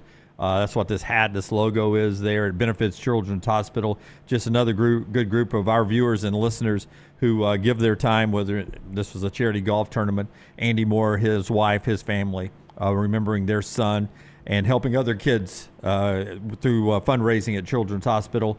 Appreciate letting us be a part of that every year. Bam Strong, you can go check it out online. there. I sent out a link yesterday on my socials if you want to go and donate anytime. Brought to you by our friends at Bojangles. Yeah, that Bo Tender moment from Bojangles. They've got those great hand-breaded tenders in 7 sauces. It will definitely add a little extra flavor to every bite. So if you're looking for sweet, try honey mustard. You want to add some tang, try barbecue. You want some heat? How about that creamy buffalo or peach honey pepper? If you're craving smooth and creamy, the house-made ranch, jalapeno ranch, our classic Bo sauce ready and waiting. So head to Bojangles, order those hand-breaded tenders with your favorite sauce today, and make it your tailgate choice or your college football watch party choice at your house. Let Bojangles cater your tailgate or your watch party. It's Bo time. Okay, before I move on, do you know anything about Clay? Debating. I know he's debating, and I wondered if this would interrupt, but he didn't tell us it would. He's debating Stephen A. Smith tonight. Were you guys aware of that? Well, I knew he was going to New York, but I didn't realize what was going on. I do believe he is debating Stephen A. Smith tonight. I guess it's a political debate. I don't think they're debating sports topics, but perhaps they are some of both. Clay just lets us know if that's going to be an issue. He did not. So. Where can you actually catch this? Clay tweeted it. It's some streaming platform. I'm not sure which. If he's with us, we'll let him promote it, obviously. Pretty interesting. Yeah, he and Stephen A. would be a fairly interesting debate. I don't know what the debate topics would be. That would probably dictate how much I watched of it. But, it's streaming with he and Stephen A. doing a little debate. I'm going to move on then. Yeah, you can. Okay, we're going to move on then. And if we get Clay, we get Clay. If we don't, we don't. There was an SEC conversation at one point on just how many out-of-conference games the SEC are stacking up wins before we get into conference play. And the list has been really impressive. But I wonder if the performance of some of the teams the SEC has beat has taken away a little bit of what the conference has done out of conference so far, if that makes any sense at all. Yeah. I have us 12-2, and I say us, the SEC, actually now 12-3 of big high-profile out-of-conference games. Obviously, Texas losing at Ohio State, Alabama losing at Florida State were 2 of the big losses. And now I throw Florida, USF beating Florida into that out-of-conference conversation. But A&M's win over Notre Dame was huge, and we got Clay now. I see Clay over there, so let's jump back into this. You knew that would happen, right? 100%, 1,000 times. We'll come back to that. We'll come back to that. That was a big win, A&M's win over Notre Dame. All right, Clay Travis is going to join us from the streets of New York. So we were just discussing this, Clay. Promote where they can see it tonight if they want to watch. You were debating Stephen A. Smith of ESPN. Am I correct on that tonight? Yeah, it's not even tonight. It's 3:45 Central Time. You can stream it. I believe they have it at the Front Office Sports Twitter account, FOS at FOS. So, yeah, I'll be live from basically an hour with Stephen A., just me versus him on every topic under the sun in New York City this afternoon. If it's 1 hour, that's 2 questions between you and Stephen A. That's impossible. Not enough time. Not enough time, and I'm walking on the streets up here right now. You know, we've got a new Outkick show going on FS1 starting tomorrow. So I just recorded that at the Fox Studios. So a lot of stuff going on, and I still haven't slept since Tennessee missed the field goal against Georgia. Was it the most difficult? Tough stretch. Most difficult loss? I mean, rate it. What was a more difficult Tennessee loss for you than that one? No, never in person. Wow. I think, was it 1990 Alabama? Yeah. The one where Alabama blocked a field goal and then kicked one to win 9-6. Yep. When Alabama wasn't very good and Tennessee was really good. That one as a kid.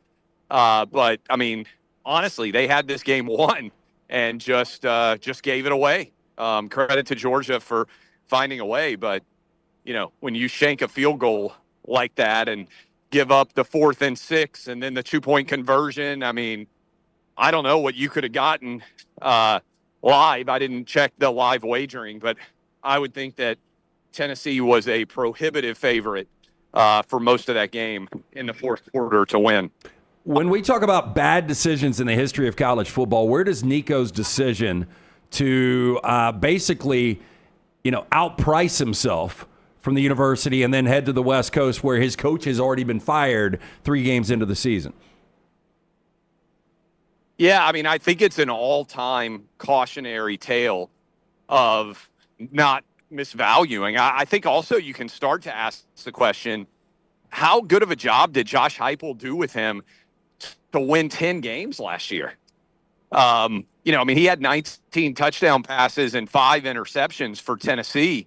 I think you go back and look at it, you have to ask the question, like, was that Josh Heupel's best coaching job ever? Because you look at what Nico has done for UCLA, and he's certainly not playing well, but, to get a team into the playoffs helmed by Nico, I think is looking even more impressive now than it did last year.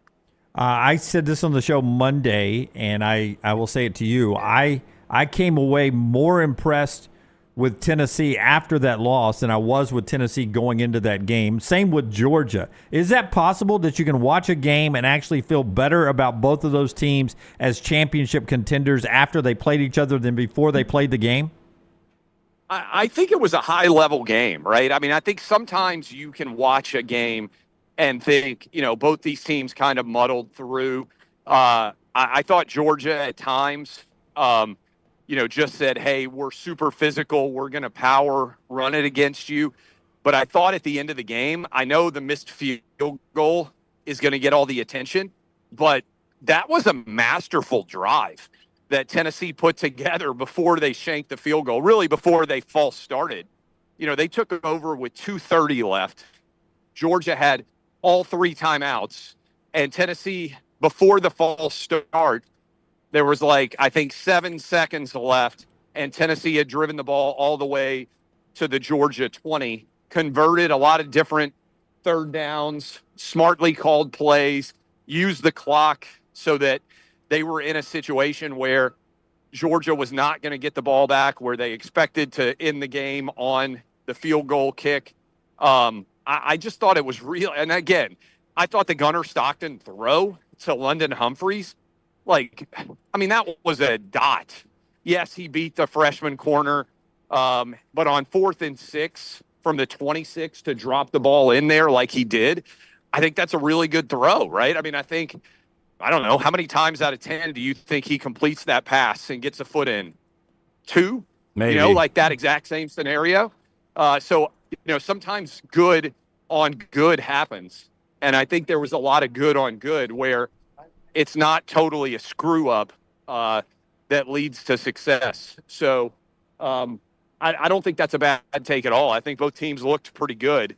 And remember, Tennessee was on corner 3 and 4 and starting a true freshman.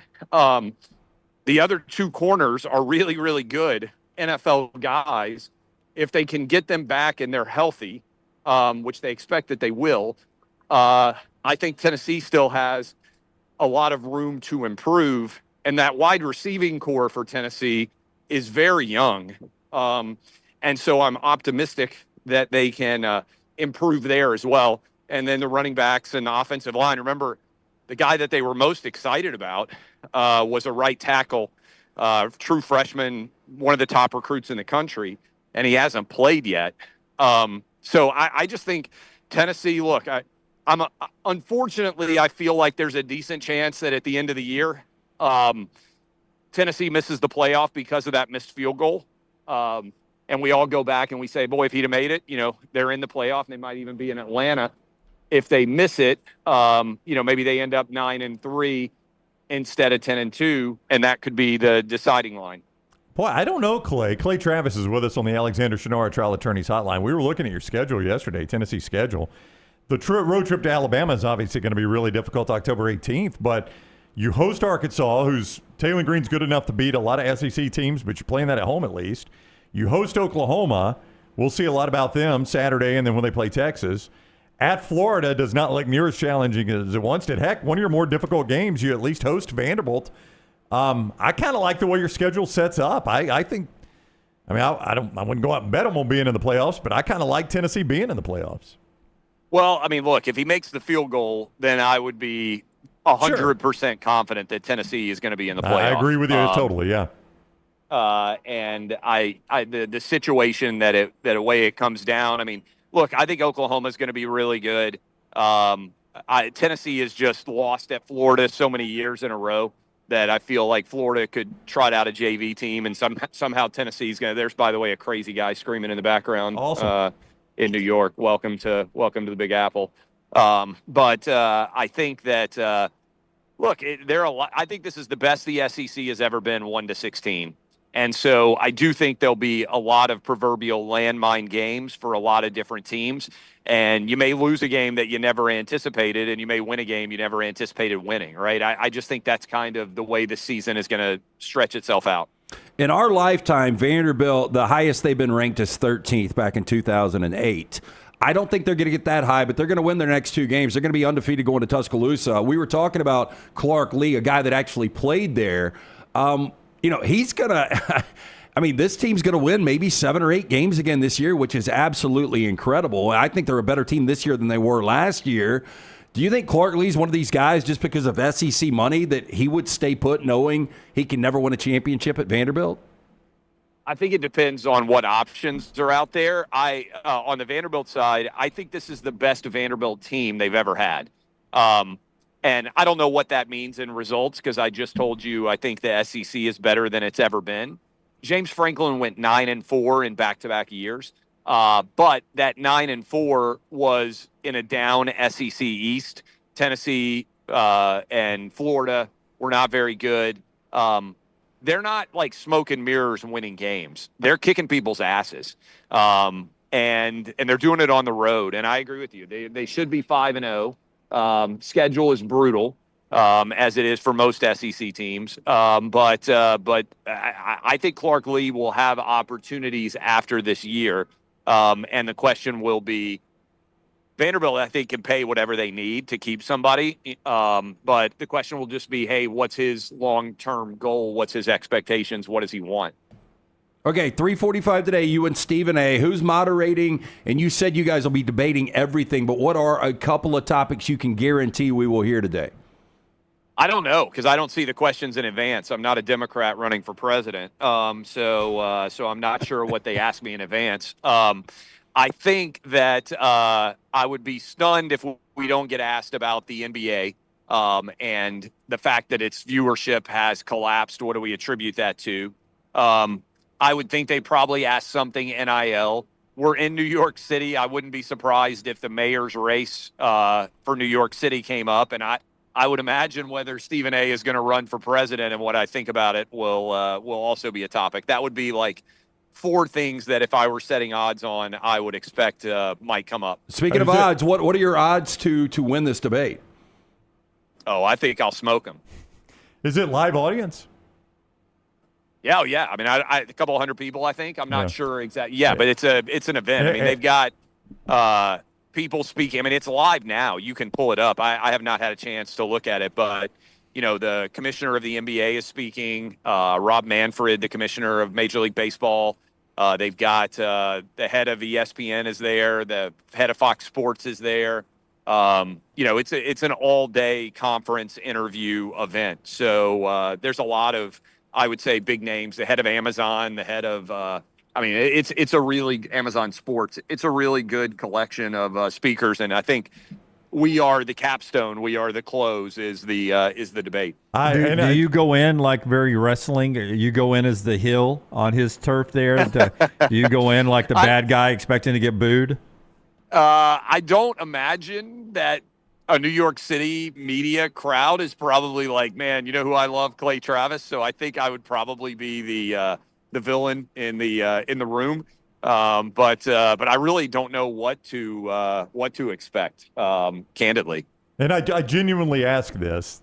There is increased security, right? I mean, after last week at an event like this. No, I mean, you asked. I mean, they said, do you have any questions? And I said the only thing I care about, you can ask me anything under the sun. I'll answer any question. But I was like, will you promise me that you have elite level security? And they said, we have elite level security set up. So that's what I've been told. So yeah, that was the only thing that I cared about, unfortunately, after what we saw happen to Charlie, who was a friend of mine. And honestly, I don't know that I'll ever get over that happening. And I hope that there are no more violent acts like that. I fear that there probably will be. Yeah. I think all three of us hung out with you once when you had a bodyguard who told us. You left your bodyguard. You left your bodyguard with us. And with us. And I asked him, I'm like, what are you packing? And he literally said, I don't need a gun for this one. That was a while ago, though, Clay. Yeah, I did think about time. you. Yeah, it is. It's a different world now, and I do worry about you a little bit. I love how opinionated you are, and I love how big your platform has gotten. But we got some crazy ass people out there, man. So be safe. Yeah, I mean, look, I think the reality is you can't stop crazy. And if you worry about what crazy people are going to do, you don't live your life. My biggest concern, I would say overall, is actually not crazy people doing and acting in a crazy, violent way, because I think that's always going to exist. The number of people who watched Charlie Kirk get murdered and celebrated it is what really I can't get over. I mean, whatever you think of him, I mean, he's got a 3-year-old and a 1-year-old.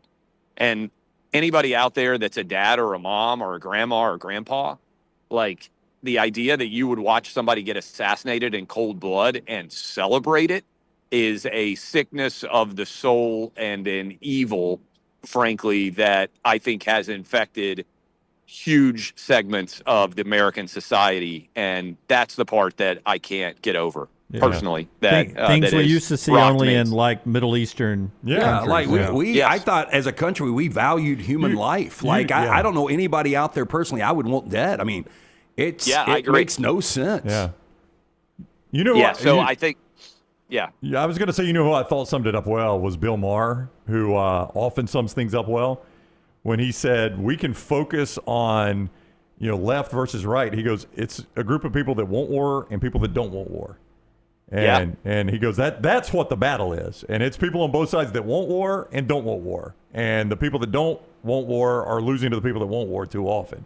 And I thought that was very, very well put by him. And sometimes I wonder, if some of those are being influenced from outside of our country. I worry about that. Oh, sure. But we have enough evil inside our own country for me not to worry about those outside our borders influencing it too. All right, look, go ahead.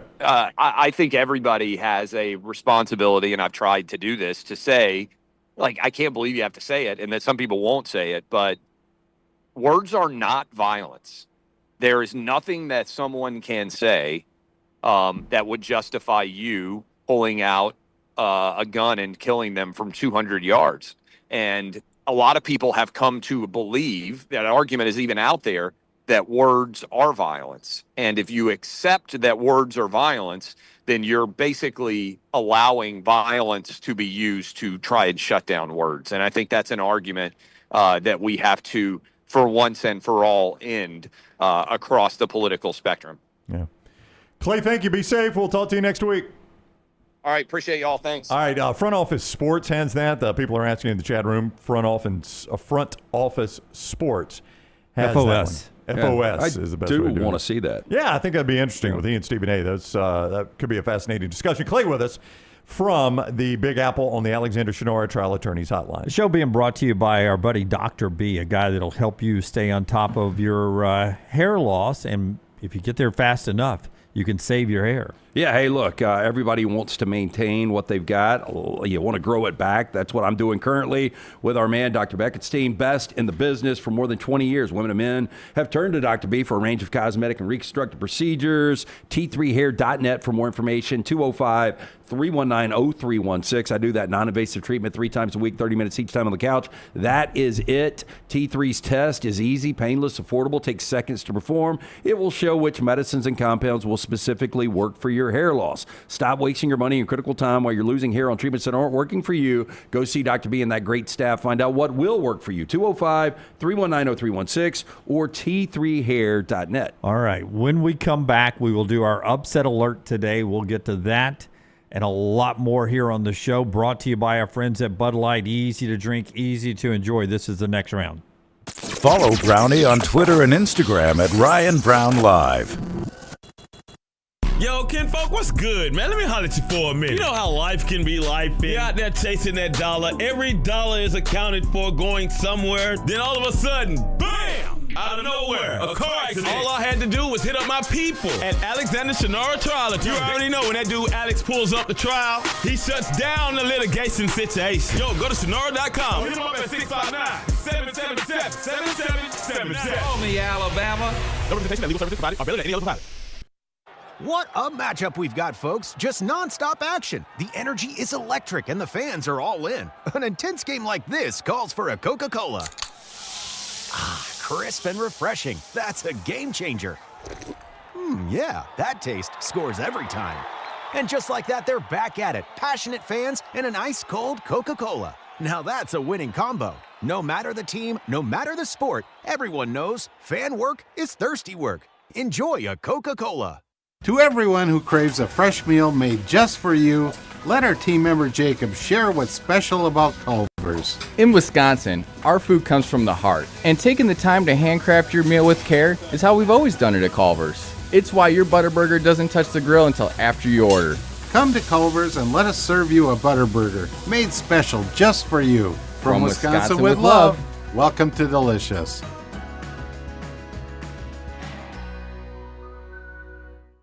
Hey, for all of your IT and printing needs, reach out to our friends at Xerox Business Solutions. Look, I'm still one of those old school guys. I print my notes every single day for the show. If you watch the show here on the Next Round, you see all the notes in front of me.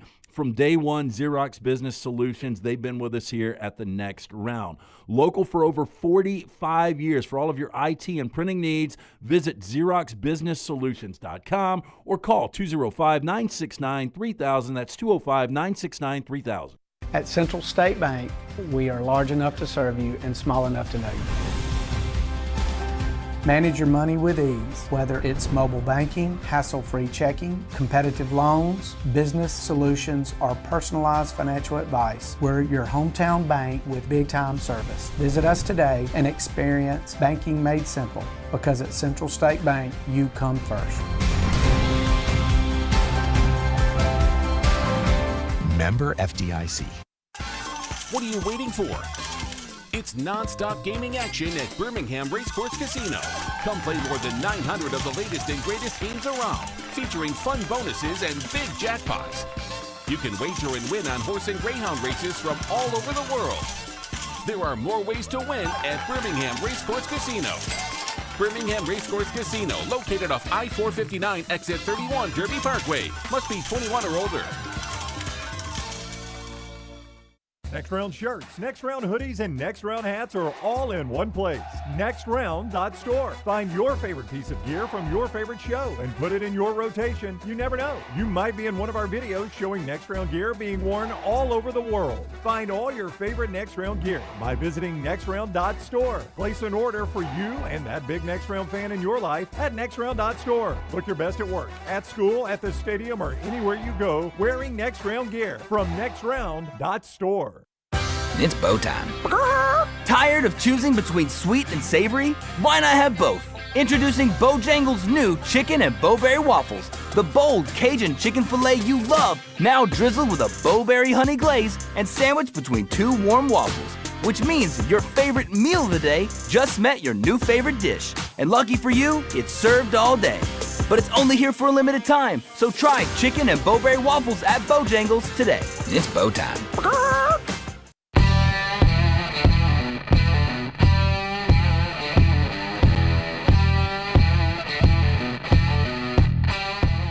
Continuing on the Next Round, show 1037, we're going to get to the upset alert in just a second. By the way, baseball, the Phillies clinched the National League East again last night. Milwaukee clinched back on Sunday.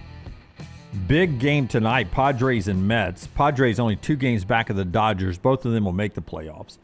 But the Mets, barely ahead of Arizona, Cincinnati, and San Francisco in the wild card race, the final spot in the National League. Padres Mets tonight, 6 o'clock on TBS on a non-football night if you're looking for something sporty to watch. That a little baseball update brought to you by our friends at Company Distilling. Company Distilling, now in Alabama. We had an opportunity. Jeff Arnett, their master distiller, who used to be with Jack Daniels for years, sat down with us in Galette's, and we were talking about the great brand that is the Company Distilling. Had some of the 86.5 proof variety, some of the 90 proof variety, the maple, absolutely fantastic. You can get it Alabama, Colorado, Florida, Georgia, Missouri, Oklahoma, South Carolina, Tennessee, and Texas. Ask your local store to order it if it's not on the shelf. Bourbon this good needs to be shared with great company. You can get more information, companydistilling.com/Alabama. And don't forget, they've also got locations that you can visit across Tennessee. Townsend, Lynchburg, Thompson Station, a great place to sit back, relax, and sip some of the award-winning bourbon from our friends at Company Distilling. The College Football Spotlight. Sound the alarm! College football's upset alert!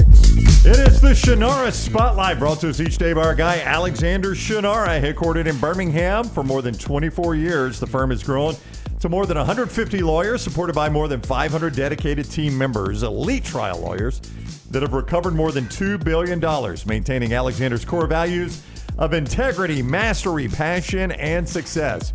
When you find yourself in need of a lawyer, call the Alexander Shannara Trial Attorneys. You pay nothing unless they win your case. Shannara.com, Shannara.com. We have fun with this segment every week. So much so I'd love to invite Brooks to play along now if you'd like to join the process, Brooks.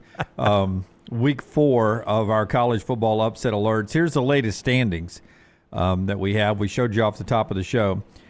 Here's how it works. It's very much, in fact, it's identical to the ESPN College Game Day Superdog, where it's got to at least be a 4.5-point underdog. If you get the cover, you get 5 points, as Lance has done twice there. If you get the cover and the outright win, you get the 5 points plus the margin of the point spread. For instance, Brown got a big one last week. Forrester got one earlier with Jack State. Brown last week got a big one with New Mexico as they went into UCLA. Wrong team favored and won at the Rose Bowl. Brown slightly ahead of Forrester, but with 2 outright winners, hence the number in the parentheses. And I got a big Mountain Mama win last week, so I've had a cover and then an outright winner there. And then LT, and then there's Brooks, who's just starting. But he's about to jump into the game. So we'll start with Brooks this week. That's how we play the game. Brooks, what you got? Alluding to the conversation that you had, some of your winners that you were laying out for everyone to take, I'm going to take South Carolina plus 13.5 this week. Wow. That seems like a very large number for 2 kind of middle-of-the-pack SEC teams. I understand Lenore's Sellers may be outs. Shane Beamer said in the teleconference yesterday he was optimistic Sellers would be back. So with Lance, got to get on this number early, and I don't know. It just seems like a massive number, so Yeah. I think South Carolina plays within that. I obviously love that play. Well, that was one of your 7, right? That's right. But I will tell you, Bo Pribula has been better than I expected. And then how do they always – Ahmad Hardy – always have a running back. It seems like they always have a running back. I know. Yeah. No. And, boy, he was just – every time you looked up a highlight, if you weren't watching the game, because I didn't have that, was one of the games I actually had on. It was just him running down the sideline. Yeah. Missouri 13.5. So Brooks getting a good number there with South Carolina plus 13.5. That's the MyBookie line. That is the MyBookie line. Freshly South Carolina plus 13.5. All right. Did try to draw the chicken, by the way. That's a tough one. I've tried that one before, Brooks. You can forget that one. Yeah. You start if the way it is on television, it doesn't have to be fantastic for your eye. You can make it look good on television. Doesn't have, a lot give of it a tail shot feathers. next time. A lot of tail feathers on that Gamecock. I'll go and tell you. Lance is next with us here. I didn't know. Did we use the whiteboard after last week? I did. I just did this one, so I've done it back to back. I think last week. That's another go. I think that's better. I don't know. No, you did the tongue this week. You didn't use any tongue. Okay, well, Florida is going. Wait a minute. Let me clean that one up. You did not draw a tongue last week. Yes. It's at 1 hour and 43 minutes. I cannot remember a worse beat on our upset alert than last week. DJ turnover was awful. DJ turnover will come to play, And I actually think they win the game outright. Like, everybody's talking about Miami might be the best team in college football. Whoa, tap the brakes on I've that. heard multiple people say that. No. National champion conversation. Oh, they should be in that conversation, but best team in college football, I don't think I put them there yet. 7.5, that's the official MyBookie number, so you're right there. I feel great about, as I felt great about this one last week, I feel great again. Okay. DJ Turnover can't show up 2 concerts in a row, right? He cannot. 2 club shows in a row for DJ Turnover. That's too much. Easiest one I've drawn in a while, but I'm going to keep riding. I'm going to ride Illinois. You drew it well. It's just a block eye, Brownie. I mean, we could draw this in K5. 5.5. Yeah, K5 we draw this. Plus 5.5. It's 5 at my bookie, so I get the half. Unless it's up to 5.5 It's now. up to 5.5, so it's going in the wrong direction. Not a good sign. But okay. I'll take Illinois. I just believe Luke Altmaier, top 15 passer in the country right now. I believe Beatty, his wide receiver, his target's good. And I believe the fact that Illinois just has been tested. The road game at Duke, whatever you make of Duke, well, the game was closer than the score indicates, but I don't think Indiana really knows what he has yet, and I'm just going to gamble on Illinois being this year's Indiana. Well, look, Bielema's won big games, going back to Rose Bowls that he won at Wisconsin. Kirk Cignetti's done an incredible job. Last year was the best season in Indiana football history. The fact of the matter, even in 11-2, you played 2 ranked teams and you lost both of those. He is yet to beat a ranked team. So this will be an opportunity. This will be a first for Cignetti. So trying to get that small, not massive win right there. I mean, I could have gone Michigan State to try to get 16.5 points, but I'm not playing catch-up yet. Slow and steady wins the race. That gets us to Forrester, who is now no longer the leader. 1 point off the lead, Forrester. Yeah, that was a nice pick last week there, Brown. I'll tell the Bandit when he gets here. Yeah. If you guys could go to any college football game Saturday, which one would you choose? Is Hawaii at home? I would go. They are Fresno State. Are they? I'd go. I wouldn't go to the game. I would go to Norman, Oklahoma, I think, to watch your Auburn Tigers play the Boomer Schooners, Oklahoma Sooners. Yeah, I think if it wasn't that game, if it was a night game, I'd go to Salt Lake to watch Texas Tech, Utah. But I kind of lean because it's 2:30. I would probably go to Norman. I thought for sure you guys would pick to go to the Liberty Bowl at 11 a.m. for Arkansas and Memphis. Pouncer's going to pop that inflatable hog. And the Memphis Tigers plus 7.5. Oh. Yeah. Bad loss. Wait, Memphis is getting points? Yeah, getting 7.5 at home. It's an SEC team. Yeah, it's a lot of points. That is a lot of points. Yeah, I love this one. I do too. I thought Memphis was giving points. Oh, no. No. Memphis plus 7 currently at mybookie.ag, so Scott gets to make it 7.5. Memphis is my playoff team. Okay. I'm adding that to my list. Yeah, when I got in, I was kind of surprised that you weren't picking that game. Yeah. Oh, because I thought it was Memphis minus 6.5 is what I thought I saw. I thought they were giving points to Arkansas. Wow, what a great play. Easy play for you. Wrong team favored. Good win. Way to go, Forrester. I feel worse about it now. I mean, might as well go ahead and total that one up. Hey, guys! Look who's back. What's back up? again. That's right. How'd y'all like that game? You got a coach fired. I got somebody fired, Lance. Yeah. I don't care. You shouldn't. I know. That's on him. You know, I've just noticed this. What's that? That your eyes aren't like the mask eye sockets are further out than your actual eyes are, Bandit. Some of the stuff you notice. Well, I'm just saying, it seems like you're barely able to see around the nose opening there. Like you know, all I see with this on is winners. Winners. Yeah. Gave you another one last week, didn't I? Yep. Hey, do we have standings for this? I just got here. I was just curious, Tyler. Do you know who's got the lead? I think it's the Brown Bandit. Wait a minute. What's that 2 in the parentheses mean there, Jim? Outright winners. That's right. That's 2 of them. That Forrester cat. Now he's had a couple, but we're going to bury him. Just gave you another one. Yeah, I noticed. Memphis, the wrong team favorite. You got an Elite 8 over there. I noticed. So I am going to try to add to my lead. Did anybody watch Wisconsin play football this past week? I did. Watched them try. I came away thoroughly impressed. Did you really? I did. Yeah. Well, Ty Simpson was awful in that game, wasn't he? He was really good. Oh, he was. Why? Because he's elite, Brown. He's elite, and they don't defend the pass well. No, so you cannot compliment Ty Simpson the whole show, or at least Brown, who sits in that seat, usually can't compliment Ty Simpson all week and to come in and say, The defense was horrible. Well, you could throw the ball on them. You know who's thrown the ball more than any quarterback in the Big Ten this year? Malik Washington. And you know what he doesn't do? Turn the football over. And they are going to Wisconsin, and they're catching 9.5 American points. That is way too many. Freshman quarterback. He is a freshman quarterback, first road start. I bet you right now Wisconsin fans would trade quarterbacks in that game. Oh, yeah. All right, because there they you got go. their second quarterback Well, playing. they do. That factors into this as well, Jim. You can insult this pick all you want before I even make it. Starter may be back this week, by the way. It could be. For Wisconsin. I don't think it's going to matter. You're so on the wrong side of this. We have got Maryland plus 9.5 at Wisconsin. No state has a busier flag than the state of Maryland, but I drew it this morning, folks. How about that? Shows up well on TV. How about that? It too. really does. What color is that? Red. Yeah. Oof. Is it? Yeah. Brick. It's dark red. Darker than I thought it was going to be when I started with the marker, but I was already committed, so I was like, I ain't going to go back and erase that. By the way, it shows up on TV closer to the real color. Is it a little foreshadowing that maybe we've got a bloodbath with the blood-colored? Could be. Blood color in that flag. Now, I don't know how Maryland got this busy of a flag, but boy, did they. It does not matter. They're going to plant that flag at midfield in Madison, Wisconsin after everybody jumps around and then leaves because it's going to be a fourth quarter blowout. 9.5 points is what they're giving Maryland and Mike Loxley and Malik Washington in this game. Tyler?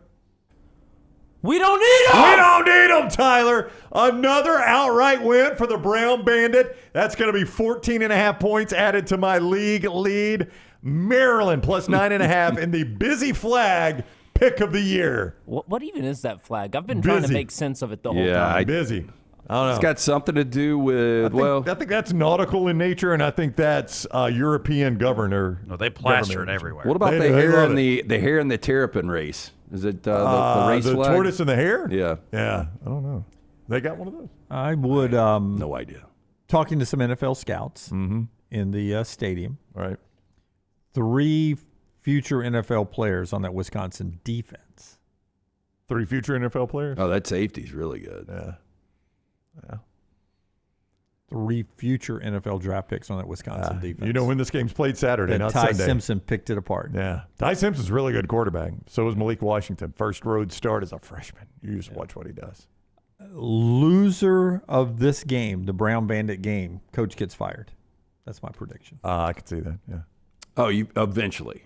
Yeah. Not that Sunday. You're not saying Black Sunday. Yeah, I don't know. I don't know about Loxley though. Loxley because will be 3-1 if he loses. Yeah, I don't know what you get out of. I mean, what you can actually get at Maryland, and he does have Malik Washington. As long as he doesn't transfer out, pretty good quarterback. You think Malik Washington stays there? That's what I'll say. I don't know. I don't know. If I'm Kevin Plank, I'm trying to put as much money together to. He's been. I mean, for Maryland quarterbacks, he's been a good quarterback. I don't know. You know that he's elite level Big Ten quarterback just yet, but he's thrown it 100 times. So Michael Loxley's letting him spin it. That's more than anybody else has thrown it in the Big Ten. Our 4 downs today is going to be brought to you by our friends at CPAP Plus. LT's got our 4 downs for us here. CPAP Plus LT helps you get a good night's rest.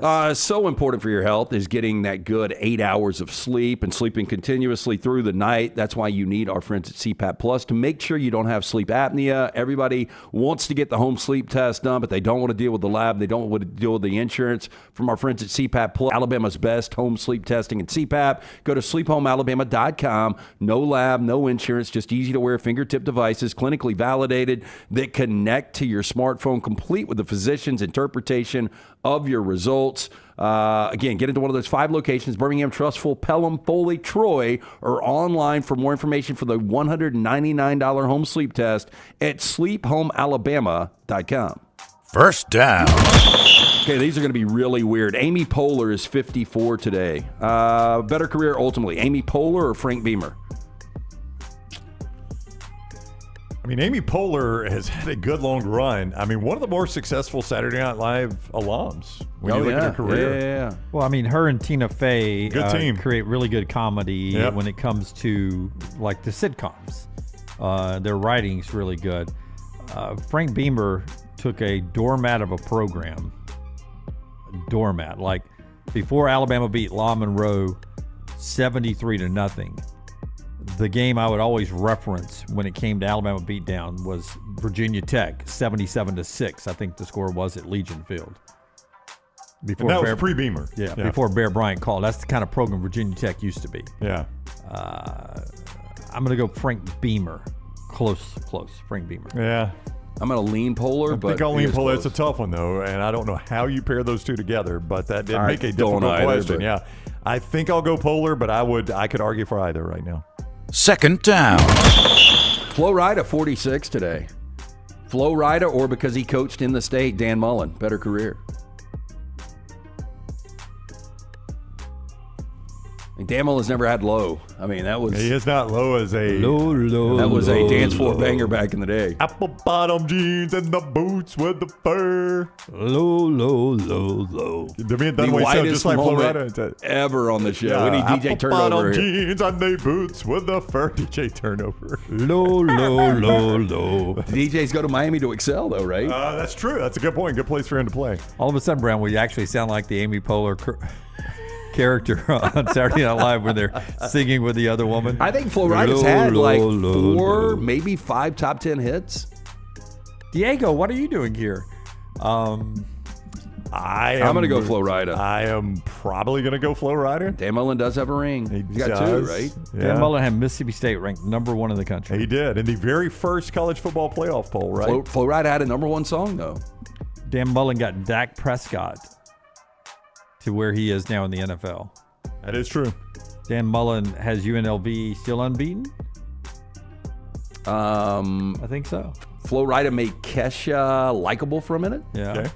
Does Flo Rida have a big Florida clock? Georgia line. Nope, that's They Flavor had Flav. They had a song with Flo Rida that I wanted to say that, but I was uncertain. What song was that? I remember it. It's a catchy tune, and I do not like Florida Georgia Line. is it the Windows Down song? Maybe. I don't know. I thought that was with that blonde chick. What was it, Brooks? Brooks says that was Nelly. Nelly. Oh, yeah, it was Nelly. Yeah. Oh, Yeah. I think you're right. But I felt Flo Rida and Florida Georgia Line. I was going to say the same thing, so I think we might be right, but I could. Jeeves, do you have any idea how many top 10s Flo Rida's got? Let me look that up real quick. Whistle was a good song. I used to like that. He long listed, reached top 10 and number 1 on the Billboard. And he's had a lot. Damn. Yeah, I'm going to go Flo Rida. I think he has a better career than Dan Mullen. It looks like he's got 3, 4, 5, 6, 7, 8, 9, 10 top 10 songs. Woo! See, there you go. Yeah. Top 10 on Billboard or on I think Billboard top, Hot 100. Hot 100, yeah. Yeah, Okay. give me some Flo Rida. Third down. Currently the number 114th most streamed artist in the world. Currently right now. Okay. I mean, that's actually pretty impressive. Yeah. I don't know what commercial it is. It's for, one of these drugs, but big farm company. But have you seen the Bryson DeChambeau, Terry Bradshaw? He's wearing like the purple Bryson DeChambeau get up, but he is Terry Bradshaw and Bryson DeChambeau had a baby. But DeChambeau, 32 today. If I asked you ultimately the better career, Bryson DeChambeau or LSU's Brian Kelly? I would say, ultimately DeChambeau has already won majors. The golf event I was at yesterday actually gave away a driver that DeChambeau endorses and uses on the tour. That was one of the gifts, the drawing. Interesting, yeah. Yeah, so he's got a whole line of things that he's endorsing now. And he's recreated his image. This was a guy who had a bad image, and through his work on YouTube, TikTok has really recreated his image. You got to give him credit for that. Seems to be a fun guy. Yeah, Bryson DeChambeau was difficult to like, and he's become much more likable now. Representing the Americans this weekend? He is. He'll need to play well this week. I'd like to see the U.S. Get the Ryder Cup up at Bethpage. If anybody wants to buy a Thursday ticket, I am trying to sell one. Can't use it. That was Why a very. Can't you use it? It's just. Got to fly to New York and all that. I don't. Yeah, they got flights. I know they got flights, but I won't take one. You can drive. Yeah. To Bethpage. I'm going to go Bryson DeChambeau. I think we'll ultimately have the better career. He's not done winning majors. I thought Bethpage was in Pennsylvania. Bethpage is in New York. How about that? It's a state-owned course in New York. Yeah, I would think that Brian Kelly might need 2 to win this. Well, so a national championship would be somewhat comparable to a golf major. Yep. And DeChambeau has got, 3 of those? 2 of those? So I'll take DeChambeau. Yeah, I think I'll go Bryson DeChambeau as well. Or as Brian Kelly would say it, DeChambeau. Or wherever he's talking from. 4th down. Two U.S. Opens for him. I gave him too many. I did not realize that Robert Redford, an absolute legend, has passed this morning at 89 years old. But if I asked you your favorite Robert Redford movie, I named 3 of them: Butch Cassidy and the Sundance Kid, The Sting, and The Natural. I think of those 3, I probably like The Sting the most. He and Paul Newman. Did you ever see Jeremiah Johnson? I've not seen Jeremiah Johnson, where he plays the outdoorsman. Yeah. He and Paul Newman were such a good pairing in that time. So I think I'll go The Sting as my favorite. Think I would go Butch Cassidy? I love that one, Lance. Love that movie. For me, it is Color of Money. You seeing that? He is not. That's his running mate, Paul Newman. Yeah. Paul Newman was the better actor, for sure. Cool Hand Luke? That was Paul Newman. Yeah. So it turns out you really like Paul Newman. Yeah. He did not have a salad dressing either. Robert Redford did. Paul Newman, yes. I like his Thousand Island. Was that Robert Redford? So my top 3 Robert Redford movies. 2 of them Paul were Paul Newman. Yeah. 2 of them were Paul Newman, and one I of them want to was say Slapshot. Can you see Robert Redford as Reggie Dunlap? and one of them was Indecent Proposal. He was in that. Okay, you got that. that's my favorite one. 4th. Oh, is that 4th down? That I was thought fourth down. That was 4 downs. All right, 4 downs today. Brought to you in part by our friends at Twin Peaks, where you can get back and enjoy football starting on Thursday. At home of the 29-degree draft. Stop in, see those Twin Peaks girls running around for lunch or dinner. No one does happy hour like our friends at Twin Peaks. Whatever your preference, they've got everything from the tequila cocktails, extensive bourbon category, to the top shelf spirits and cocktails served over the ice balls, local craft beers, handcrafted whiskey cocktails. Round out an adventurous menu second to none. Stop in, lunch or dinner. It's Twin Peaks. And our friends at Urology Centers of Alabama. Guys, time to stay on top of your health. Prostate health impacts so many American men, so many of them. There's a good chance you are going to be impacted with prostate health at some point in your life. This is Prostate Health Awareness Month. And our friends at Urology Centers of Alabama, with 30 urologists, 16 locations on site, ready to help you. And they've been doing this for over 70 years. The best urological care in Alabama. One phone call away, 205-930-0920 or urologycentersalabama.com. You can make a call there to find out details, or go online to get the information you need. The 70 years, the best urological care, from prostate health to kidney stones and everything in between. And if you're to that point in your life where you're thinking about a vasectomy, this is the place to go as well. Urology Centers of Alabama, 205-930-0920, urologycentersalabama.com. Everything Next Round is on demand now in the podcast section at nextroundlive.com. Honey, a while back, life knocked me flat on my behind. I was hit by an 18-wheeler, and Lord of mercy, it left me hurting. Now, I heard through the grapevine that Alexander Shannara had recovered big money for some people. You been hurt? Can't work? Don't sit there suffering. Call my people at Alexander Shannara Trial Attorneys. Ain't gonna cost you a dime, so pick up the phone and dial 659-777-7777 or go to Shannara.com, because when I called, Alexander Shannara answered. Call me, Alabama. No representation made that the legal services provided are better than legal services provided by other attorneys. All right. It's a beautiful day for football here at the stadium, and we're just about ready for kickoff. Score 0-0. And suddenly, I'm in the mood for a Coke Zero Sugar. Real Coke taste, zero sugar. Now that's a winning combo. Yeah, crisp, refreshing. That hits the spot. When it comes to great taste, Coke Zero Sugar's always on the scoreboard. Coke Zero Sugar. Real Coke taste, zero sugar. Hey, let me tell you about our friends at Urology Centers of Alabama. Compassionate and comprehensive urological care with 35 physicians, 17 locations across Alabama. Their patient-centered approach to all of your urological needs. Remember, they've got that new men's health center. It is beautiful, helping men with a wide range of sensitive male issues in a comfortable environment. You can always go online, visit urologycentersalabama.com, schedule an appointment with one of their many urologists today. Stop by the New York Butcher Shop and pick up the finest in certified Angus prime beef steaks and burgers, premium pork chops, ribs, and all-natural chicken cut to order just for you. Their chef-prepared entrees and side dishes are the perfect dinner-to-go choice for your family and are ready to heat at home. With a great selection of fine wines and desserts, the New York Butcher Shop is your one-stop dinner shop. 2 locations to serve you, Cahaba Heights and on Highway 119 in Greystone. The New York Butcher Shop, rare quality, well-done service.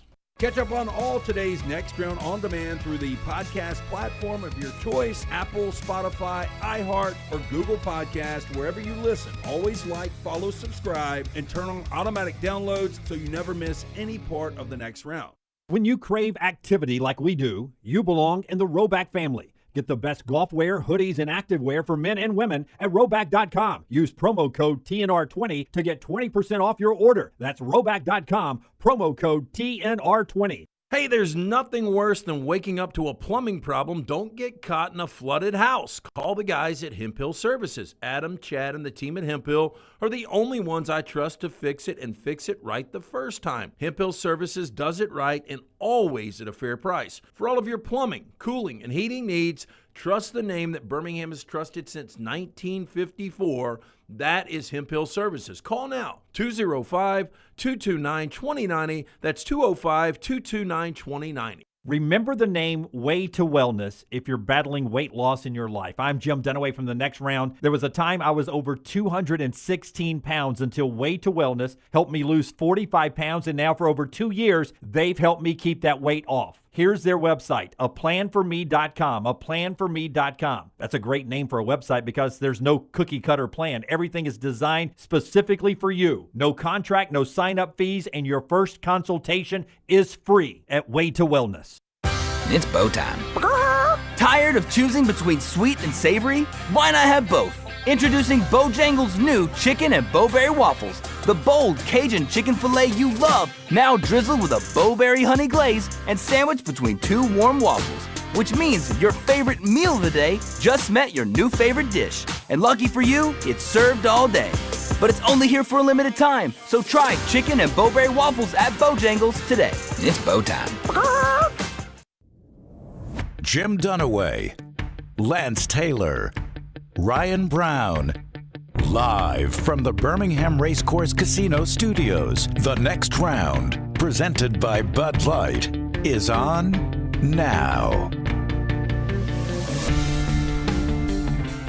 This hour brought to you by our friends at Champy's World Famous Fried Chicken. It is Highway 119 in Alabaster. I'm so excited. On Friday, I get a chance to eat at Champy's. I'll be at the Thompson game. Vestavia and Thompson play each other this week. So Friday, I'm going to make a plan to have a late lunch, early dinner right there with Sterling and the crew at Champy's. It's a destination location for lunch or dinner or happy hour. It's just a great place if you're ever driving through our area.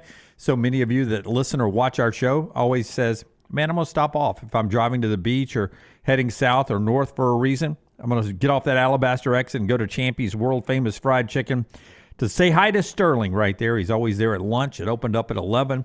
He and Megan at that location there for over a decade. That chicken's brined overnight, the hand-cut chicken fingers, and so much more. The sides that are made in-house, just delicious food. Champy's Chicken, champyschicken.com. You know, I was noticing. Did you think about playing Vestavia plus 16.5? I'm not allowed. I'm calling the game. Yeah. I'm not allowed to make a prediction. Who do you like there, Brown? Yeah. Well, I tell you what. I got to see Thompson Friday night. I think I'm going to lay Thompson in the 16.5. Played well. They've played well. I cannot make a play on that game. Gutsy little Vestavia team. Yes. I will tell you that I was watching went to the game in Atlanta with the Bucks and the Falcons, but then watching all day Sunday and then 2 games last night in the NFL. It's amazing to me that you just don't see anybody else in the league doing the tush push. Nope. Nobody. You don't see anybody doing it like that. I mean, so Josh Allen does it a little bit.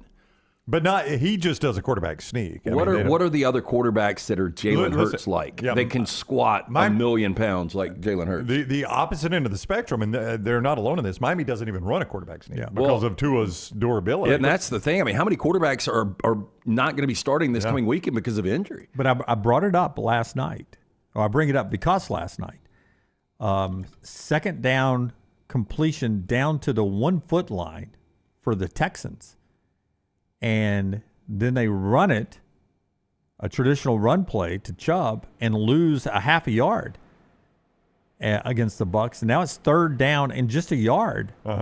And they throw 2 passes and get stopped on 4th down from scoring a touchdown, not even getting any points at all. That would have won them the football game. If that had been the Eagles it would have been tush push 3 times. Yeah, you'd have seen it 3 plays if that's what it took. And it would have scored a touchdown, and they would have won the football game. But the Texans, with C.J. Stroud, who's a pretty big quarterback, relatively speaking, to the Tuas and Bakers of the world, he's a pretty big dude, and he doesn't line up under center, and they push him across the line. Why is it I don't know. that 31 teams are doing it, or not doing it, and one team is? Well, that's what, even if you don't want to use your quarterback, there are other athletes that can take a direct snap if you practice that. And I'm just a little confused that it gets approved by 2 votes in the league. If you're one of these other 31 teams, how do you not come out with, this thing is virtually unstoppable? Let's get the right personnel in. Let's practice it. And when we get in a short yardage situation, let's utilize it. Like, for instance, if I'm Kansas City, I could put Kelsey under center and feel pretty good about that. Yeah. Kelsey with a running back pushing, right? Well, do they still have Blake Bell? The Belldozer? Yeah, I mean, he would be impossible to stop. Yeah, he used to run it at Oklahoma. Again, I think it is interesting to see if the league cracks down on the false starts. There was a very obvious one against Kansas City that is on film. Yeah. And you already know there's to Lance's point, there's a lot of league owners and coaches upset about the tush push. So that would be one way of slowing it down, is telling Philadelphia, we are watching like hawks for you guys to move early on this. Not just that, Brown. The Athletic has some of the Skycam screenshots of how many actual linemen are lined up off sides in front of the Eagles ball when they do this. Well, and if you start enforcing that, though, you probably got some guys in the neutral zone on the defensive side. So I don't know. That gets flagged every now and then. It does. Yeah, I do think they're going to have to start officiating. They're going to have to basically tell Philadelphia, we are watching you moving early and any of your linemen having their helmet. Yeah, because I don't think you can be even with a football. Yeah. It's not just But like see- I don't think the edge of your helmet or whatever your leading part is can be even with the point of the football. That's a violation. But when the center gets down over the ball, there's a little bit of movement for him to get a grip on the ball that's allowed. Yep. Most times it's pushed further out. Yeah, he goes ahead and picks the first down up. Yeah, when he pushes further yeah, out. But in the tush push, it's actually they're pulling it a little closer. Yeah. To give them that forward push, and apparently it is lining up a lot of the offensive linemen offside. So I'm with Brown to watch the number of people that start getting flagged on that on the offensive Yeah, side. and I'm glad it's become a point of emphasis this week. Oh, I know you are. Yeah, with the Rams Yeah. going into Lincoln on Sunday at noon. Matt is right. You know who ought to be running it is the Giants with Scadaboo. Yeah. I mean, you put that guy under center in a tush push. I don't know how you get it, how he as big as he is. The Colts with Daniel Jones, Yeah. But Scadaboo just taking a direct snap and getting pushed by another tight end and running back. What about Derrick Henry running it? Oh, my gosh. You don't even have to push him. Before we get back to college football. I'm sorry, just real quick. Did you see Saban's reaction on McAfee when McAfee brought up, I can't remember the defender's name, that said Derrick Henry's not that hard to tackle? Yeah. And Saban just laughed. He goes, who said that? He goes, it was Grant Delpit that said it, right? The former LSU Tiger. Yeah, I think Delpit said it. Saban's reaction was amazing. He's like, I cannot believe anybody has said Derrick Henry was pretty easy to tackle. No, it was amazing. He went back and retold the story of his recruitment and said, we were the only major college team that was recruiting him. It was an easy recruitment, he said. We were the only ones that were recruiting him as a running back. Yeah. All the other major schools were going to put him at linebacker. And I kept telling my guys, the guy runs fast enough. He holds the ball. He carries the ball fast enough. I don't care if he looks like a linebacker. We'll play him at running back. That's right. It's one of the dumbest things, and I've said a lot of dumb things on our shows over the years. One of the dumbest things I've ever said, though, was when I was like, Alabama's going to play this guy at linebacker. You don't get all excited about all these rush yards in Yulee High School in North Florida. He's going to be playing linebacker at that size. For Nick Saban, you think Nick Saban's going to take a guy Derrick Henry's size and ability and play him at running back? Yep. But he did. Going to end up being one of the all-time greats in the National Football League. So before we continue our NFL conversation, the show being brought to you by 2 great sponsors. One of them is our friends at MyBookie, mybookie.ag, Brownie. Code next round when you sign up at mybookie.ag, and that is going to get you that bet-back bonus, $500 bet-back bonus at mybookie.ag. Here's how that works. You make your bet, your first bet after you sign up there when you use code next round.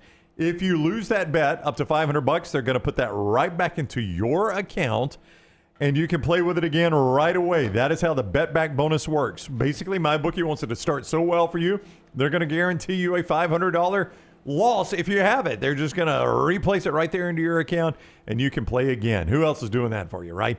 You can bet anything, anytime, anywhere with mybookie.ag. Do not forget code NEXTROUND when you sign on to get that bet back bonus. The Dolphins, a 13-point dog on the road at Buffalo Thursday night. You can play that one. You want to play a Thursday night college football game? I looked at this one for upset alert. Tulsa plus 12 on the road at Oklahoma State. You've also got Rutgers, a 2.5-point home dog as Iowa comes to town on a Friday night if you want to play one of those games. Skinny number. That is a skinny number, isn't it? Tennessee, a 39.5-point favorite at home as they take on UAB. Auburn, currently a 6.5-point road dog at Oklahoma. All those games right there at mybookie.ag. Code NEXTROUND when you sign on at mybookie.ag.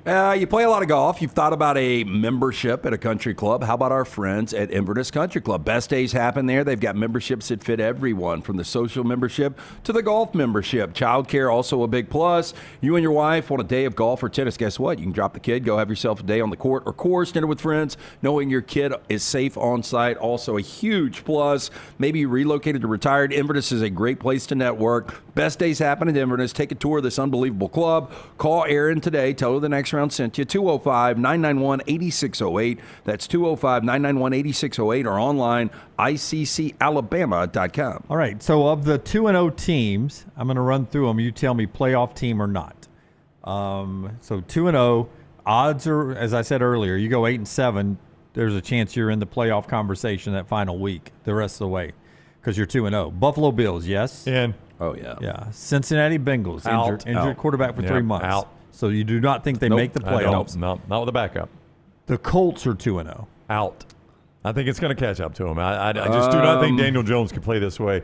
Now, they're in a winnable division in which the Texans aren't going to win that division. No, and the Titans aren't going to win that division. I thought going into the season the Jags would win it. Now it's Jags or Colts. Jags really ought to be 2-0. I am going to say the Colts are in. Yeah. I think the Colts are going to win this division now. I think the Jags win the division, Colts out. Chargers 2-0. Oh, yeah. Easy in. Okay. Win the division. That's all the 2-0 teams in the AFC. In the NFC, Eagles. Yes. Packers. Yes. In. Buccaneers. In. Yes. God, it hurts you guys to they're say going to win the division. Y'all win the division every year. And then there's the NFC West. 49ers, they're the only division with multiple 2-0 teams, and they've got 3. 49ers, Cardinals, and Rams. How many of those make I think the 49ers and Rams will. Well, and the reason the Seahawks and 49ers played each other last week, so that's one of the reasons there's one loss there. The Cardinals, by the way, I don't know if anybody was watching this game in Birmingham. The Cardinals almost let Carolina come back and beat them. And they almost last week let New Orleans come back and beat them. It would have been one of the biggest comebacks in NFL history. I think I read teams that were up 24-0, which the Cardinals, I'm not going to remember the numbers, but just covering the spread almost never happened. And Carolina came back and covered the spread and had a chance to win the game. They got an onside kick, which you got almost a better chance of getting hit by an asteroid than getting an onside kick in the NFL. You've got an elite coach in Sean McVay, an elite quarterback in Matt Stafford, an elite receiver in Puka, and now an elite defense. They've given up 1 touchdown through 2 games. The reason they got so good last year was the defense came together. I don't want to jinx it, but, I'll be surprised Sean McVay doesn't get to the postseason. Y'all will get in. So Rams are in. I think 49ers. Cardinals out? I do. I think Cardinals are out. I think they're living on borrowed time. I mean, Seattle might be the second-best team in the division. What about 49ers? In or out? I got them in. I think they're going to be just as good with Mac Jones as they were with Brock Purdy. I don't think there's going to be a drop-off. Yeah, I will lean they're in. Okay. Now the 0-2 teams. Can any of these rally to come back? Here's where people are going to count and say, y'all got too many teams in the playoffs. Yeah. You have this many in. Yeah, only you probably. You're very forgiving. Saints and Panthers both out. 0 chance. Yeah, they're 2 0-2s in my division. Bears 0-2. Out. Giants 0-2. Out. Okay, so no 0-2s from the AFC. NFC, no. Excuse me, NFC. Yeah. So the AFC, 0-2 Chiefs. I still think they'll find their way in. It just be a different team when Rice comes back. Rice will be back, but that's not until game 6. Game 7. Game 7. He's got a 6-week suspension. Xavier Worthy, what's his status right now? What does their schedule look like? You'll have to give me 2 seconds on that one. See, that's the thing about Tampa Bay and Atlanta, why I think both of them make the playoffs. The schedule. We haven't even, either one of us have yet to play 2 against the Panthers or 2 against the Saints. And that's the thing. I mean, Kansas City's arguably open against two of the best 5 teams in football in the Eagles and the Chargers. Yeah, I don't think it's time to panic for Kansas City. There are some alarming trends, though, like they can't run the football, and Patrick Mahomes does not have a ton of weapons. They're at the Giants this week, though, so that's a get-right game. I don't know if you noticed this, Brown. College and the pros, running the football, not easy. You know, there are teams that are, because of the offensive schemes, that are struggling to run the football right now. Right now, Baltimore's doing it well because they've got a Hall of Famer. But if you don't have that. So, Lance, they're at the Giants, so that should be a win. Yep. By the way, that is the Sunday night game. I mean, what are we doing showing the Giants playing on a Sunday But I'll tell night? you, if the Giants played like they did Sunday, it'll be a Russell fun Wilson game. had a career high in passing. Giants and Chiefs, it'll only draw 20 million Oh, people. no, it'll be a massive number because Taylor Swift. The Ravens. In the New York television market. Yeah, the Ravens after that. I mean, that is a tough game for them. I mean, they could easily be 1-3. So yes or no on the Chiefs? I'm still gonna they get say it because yes. it's Pat Mahomes. Yeah. Okay. Texans. But I mean, they've still got to go to Buffalo. I mean, it's a challenging schedule. Yeah. NFL. I know. Only 32 teams. Yeah. Play a lot of them. Texans are out. Texans and Titans. Both out? Both out. Yeah. Browns out. Mm-hmm. And then Jets and Dolphins. Both out. Yeah. Yeah. So and Dolphins firing a coach. So all 2-0 teams you guys have in except for the Cardinals, and that was close. And all 0-2 teams you have out except for the Chiefs. Yeah. Yeah. So that's how important the 2-0-0-2 starts are. Yeah, I mean, the 0-3 starts even more. I mean, the statistics now, you've got 17 games, but when it was a 16-game schedule, I think you only had like a 2% chance. If you're a Bengals fan, though, you finally get off to the hot start. Finally a 2-0 start, and you lose your quarterback for 3 months. Crazy. Yeah. To turf toe, which we learn is a lot more painful and serious than it just sounds. Well, I mean, it sounds like you scratched your toe. It's a lot more than He's that. having surgery. Yeah, I mean, it's that's how ligament bad it is, damage yeah. and such. All right, back to college football we go. Show being brought to you by our friends at Michelson Laser Vision LT. Tell us about Michelson. Dr. Mark Michelson, Dr. Jen Michelson, best in the business. I got the procedure done back in 2003. Took 12 minutes for both eyes. Had the 2200 vision, now 2015 vision. If you wear the glasses or contacts, you're wasting money each and every year. Make the phone call that I made, 205-969-8100. Ask for Amy Toe. The next round sent you. For more information, michelsonlaservision.com. One thing that you've liked so far about Auburn is that they have seemed to improved a lot at the quarterback position. Running back, despite the injury to the quarterback position. What did I say? No, you said quarterback. They've improved what?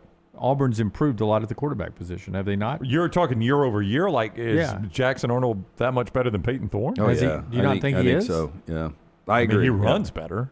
Yeah, I think he is. I mean, Peyton Thorne was turning the football over alarmingly He high was. rate. Well, the Cal game was in the first 3 games last year, so yes. That Better is, interview Peyton Thorne, no Oh, doubt. I don't know about that. I mean, Arnold has no interceptions right now through He 3 does not. games. He has a quality road win at Baylor. Yeah, and in fact, Pro Football Focus says that he hasn't even thrown a pass that is considered to be a turnover-worthy pass. That he has, like Baker Mayfield last night threw one that should have been intercepted.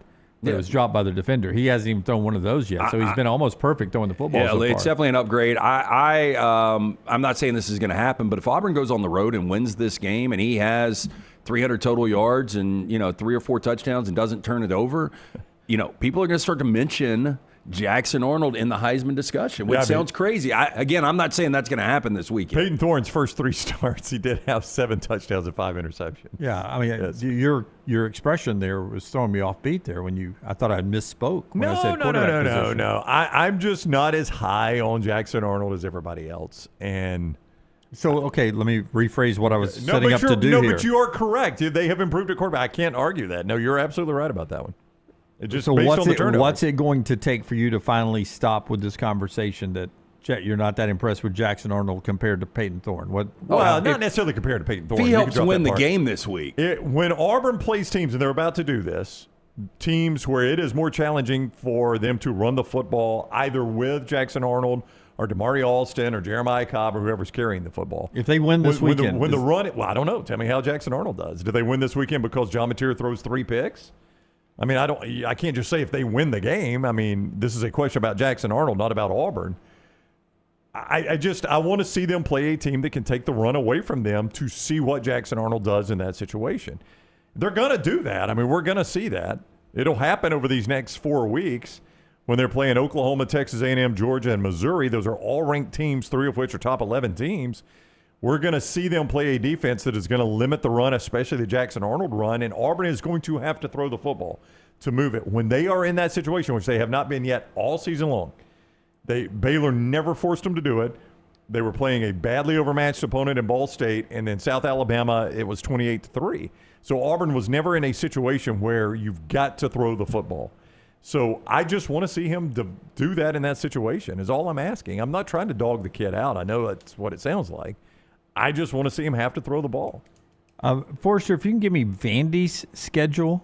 I know you have the SEC perfectly built by you there. The Vanderbilt schedule, that's the way. I want you guys to reevaluate where you think Vandy is going to end up, because going into the season, we did not think Vandy was going to be a bowl team this year. Forrester does a good job of also keeping up with the wins. As you can see, the updated scores. So he's 3-0 on his updated list there. So now reevaluate the rest of the way. LT, you've said twice this week, 5-0 coming to Tuscaloosa. Now after that, what is Vandy after that? They beat Kentucky. There's six wins, and then they get one of the other games. I mean, does it matter if it's home or away for them? They do host LSU in Missouri. Yeah, I'm going to say they're 7-5. So you're saying they beat Kentucky, and they still one of these, for those that are listening: Alabama, LSU, Missouri, Texas, Auburn, or Tennessee. I can't tell you how excited I would be if Texas was going to Nashville this week. I was literally about to say, if they played Texas in Nashville this week, that was a tough game for Texas last year. Yeah. That was a tough game. And that was a better Texas team last year and a worse Vanderbilt team than this year. At least it looks like that on the surface. Yeah, if Saturday were Texas in Nashville, I don't have any idea, Lance, what the point spread would be. Texas would be a 9.5-point favorite. I would not be comfortable at all as a Texas fan going into that. Everybody would tease them. So if I put Vanderbilt's win total right now at 6.5, which way would you guys play I would it? still take the under. I would take the under at 6. I mean, that's a tough stretch, man. Alabama, LSU, Missouri, Texas, Auburn, Kentucky, Tennessee. I mean, there's one game in there where they might be the better team. But even if they get to 6, that's a bowl game again for Clark Lee. So I asked this question, though, because they are unbeaten and they were unranked. These teams were all unranked. Tell me which one, and I'll give you only one, the best chance to make the playoffs. Vandy, Georgia Tech, Indiana, Utah, Missouri, USC, Tulane. All started the year unranked. Georgia Tech. Unranked. Yeah. I go Utah. You'd go you Utah. still got to win the Big 12. I mean, I had to win the Big 12, and so I'll stick with it. Tough game this week against Texas Tech. We'll know a lot more about both of those teams after this week. Georgia Tech, I mean, right there in the mix. I mean, think they're they one can of play for the conference championship. And we actually gave a scenario yesterday, which is probably not going to happen, where they could be SMU last year, where they don't win the conference championship and go to the playoffs. Hey, could Cal be this year's SMU and play for the conference championship? I don't think so, but the schedule that you read out earlier for Cal is so weak. That would be crazy. Oh, Cal will not play a ranked team. I mean, you say so weak. They're not. No, but I'm just saying, like, they might. I don't know what tiebreakers look like and all that in the ACC, but I'm just saying if they win the games in front of them.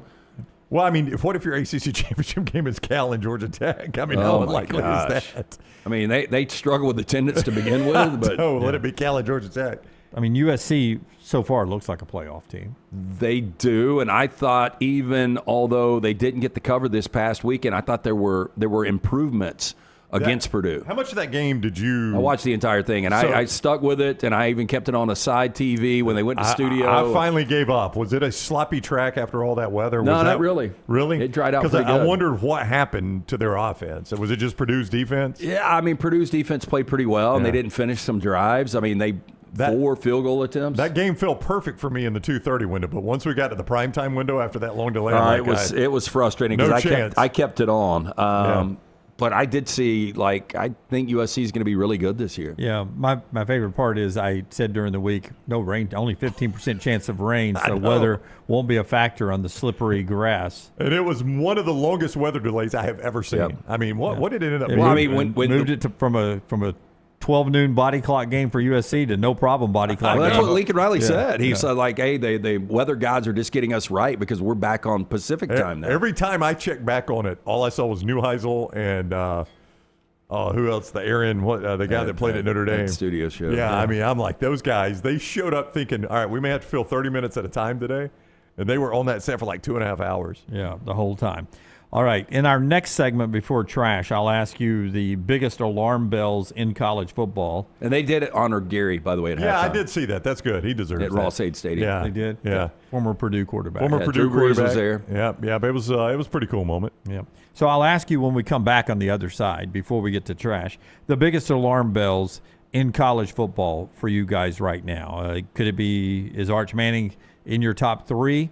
What else is concerning to you guys? All that coming up on the other side. The show brought to you by our friends at Gutter Cap LT. Tell us about the great folks at Gutter Cap. Cap it, don't snap it. Our man Chris Stewart on standby, waiting to come out and give you an absolutely free estimate. Incredible deal when you mention the next round. 205-823-2212. One of the dirty, dangerous jobs around the house. You don't want to get the ladder out. You get on the roof, you slip, you fall, snap the neck and die. No good to the wife or kids. Cap it, don't snap it. 205-823-2212 or guttercapbirmingham.com. Follow Dunaway on Twitter and Instagram at Jim Dunaway.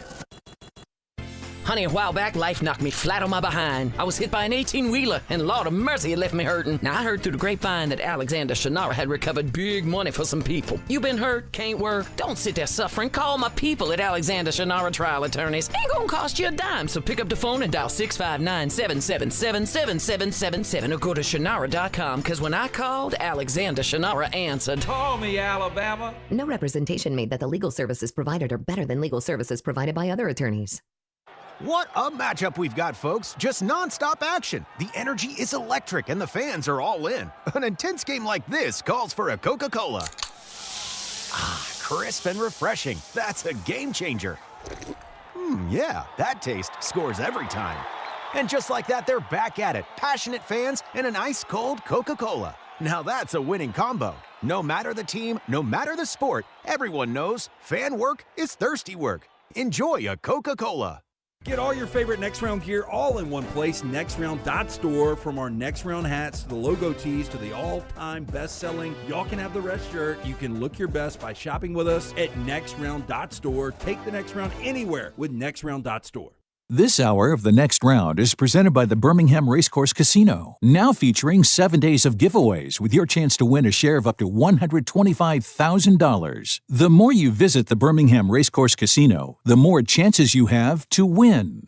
Storm season is here. Make sure you have a plan of action in place right now. Greg from Pell City and Storm Restoration Roofing should be your first call when storms hit. Insurance companies love working with Storm Restoration Roofing because of Greg Nelson's name and reputation in the industry. When storms hit, call Greg Nelson. He's local, 205-542-3531. He's the home of the free no-cost roof inspection. Greg from Pell City on Facebook, 205-542-3531. It's Storm Restoration Roofing.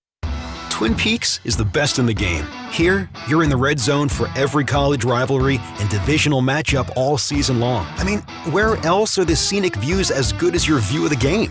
Only at Twin Peaks, the #1 sports bar.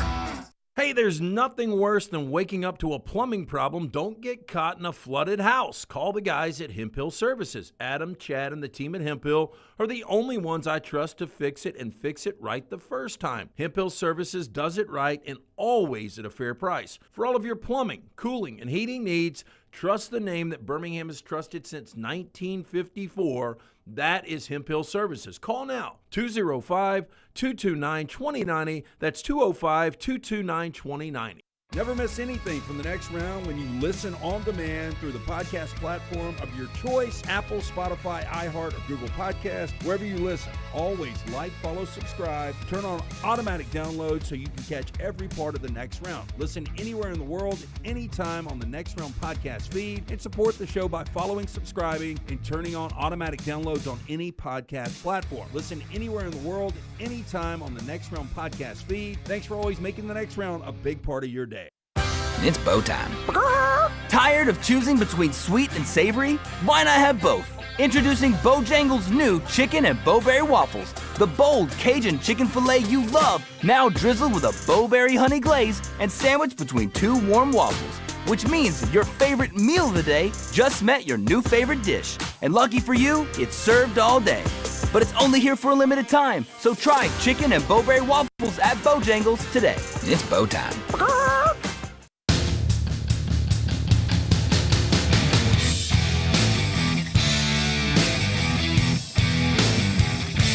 Hey, before we do our alarm bells and get to trash, Alexander Shannara, if alarm bells are going off in your life and you need a lawyer, call Alexander Shannara Trial Attorneys. Shannara.com is the website to go to, Shannara.com. You know the name Alexander Shannara. He's a Birmingham guy. And one thing Shannara wanted to do was create a law firm that took care of everything his community faced, that community being Birmingham. Well, he has done just that. That community, Shannara, not only, or that firm, Shannara's firm, now not only handles personal injury claims, but claims for fire and storm damage, bad drug and device claims, disability, workers' compensation, and a host of other claims. If you find yourself in need of a lawyer, call the Alexander Shannara Trial Attorneys. You pay nothing unless they win your case. Shannara.com, Shannara.com. Hey, and if you want to be the hero on your way home tonight, how about steak, ribs, chicken, pork? They've got it all right there at the New York Butcher Shop. Original location in Cabo Heights, Highway 119 in Greystone. Get in, see Jim. That incredible staff of butchers, the incredible sides made right there, fresh, in-house. Fantastic selection of fine wines and desserts. One-stop dinner shop, rear quality, well-done service. It's the New York Butcher Shop. Okay, Arch Manning's probably the biggest alarm bell in college football. Most overrated player in the history of college football through 1 month. Man. He is. I mean, Jeremy Johnson, Auburn. No, not even close. No. Not even close. Jeremy Johnson didn't get the. You've had a lot of guys that were like preseason Heisman candidates that didn't pan out. I'll tell you Jeremy this. Johnson was that. I didn't see a lot of Arch commercials this past week. Have they pulled back on some of those? No, it's the same number for me. The games I were watching. Yeah. Same sunglasses. Actually, and I thought I saw a new one. Warby Parker. I didn't see any of those. Warby Parker and what's the other Viore. one? Viore. Viore was same one. I two. thought I saw another one. I could be wrong. Or maybe it was a new one with Cooper in it. Yeah, I mean, when you're only it's hard to completing find the Mannings. 55% of your passes, Ohio State was understandable, but the last couple of weeks haven't been against San Jose State and UTEP. When you miss 9 consecutive passes at home with those receivers against UTEP, that's a problem. And, I mean, the good news for Texas, you can still get this thing right, and you've got another easy win right here in Sam Houston State. But if he doesn't look good this weekend, so I was going to ask, Sam Houston, it's the last get-right game before it's SEC play. And they're better than UTEP, by the way. Yeah, is this the get-right game? If he doesn't get right this weekend, do you ever make a change if you're sorry? I don't even know who the backup is. Who's the backup? I don't know. I'm sure it's good. I think what we do realize at this point, say what you want, is you downgraded at quarterback. When you were saying that last year, and everybody was like, if it'd been better with starting, always flush that a little bit. But I mean, right now it looks like he was not better than Quinn Ewers by any stretch of the what's imagination. crazy? I mean, would you guys not give me? It seems like when you've got Texas money and you've got a system like Sarkisian with all of the skill around it, it really, I don't want to say it doesn't matter who you bring in at quarterback, but it seems like you could take 30 or 40 starting quarterbacks right now in college football that would thrive in that system. Am I crazy to say that? No. I don't feel like you're crazy. Matthew Caldwell, by the way, is the guy that's gotten the other snaps. He's a senior. 2 of 3 passing, 22 yards.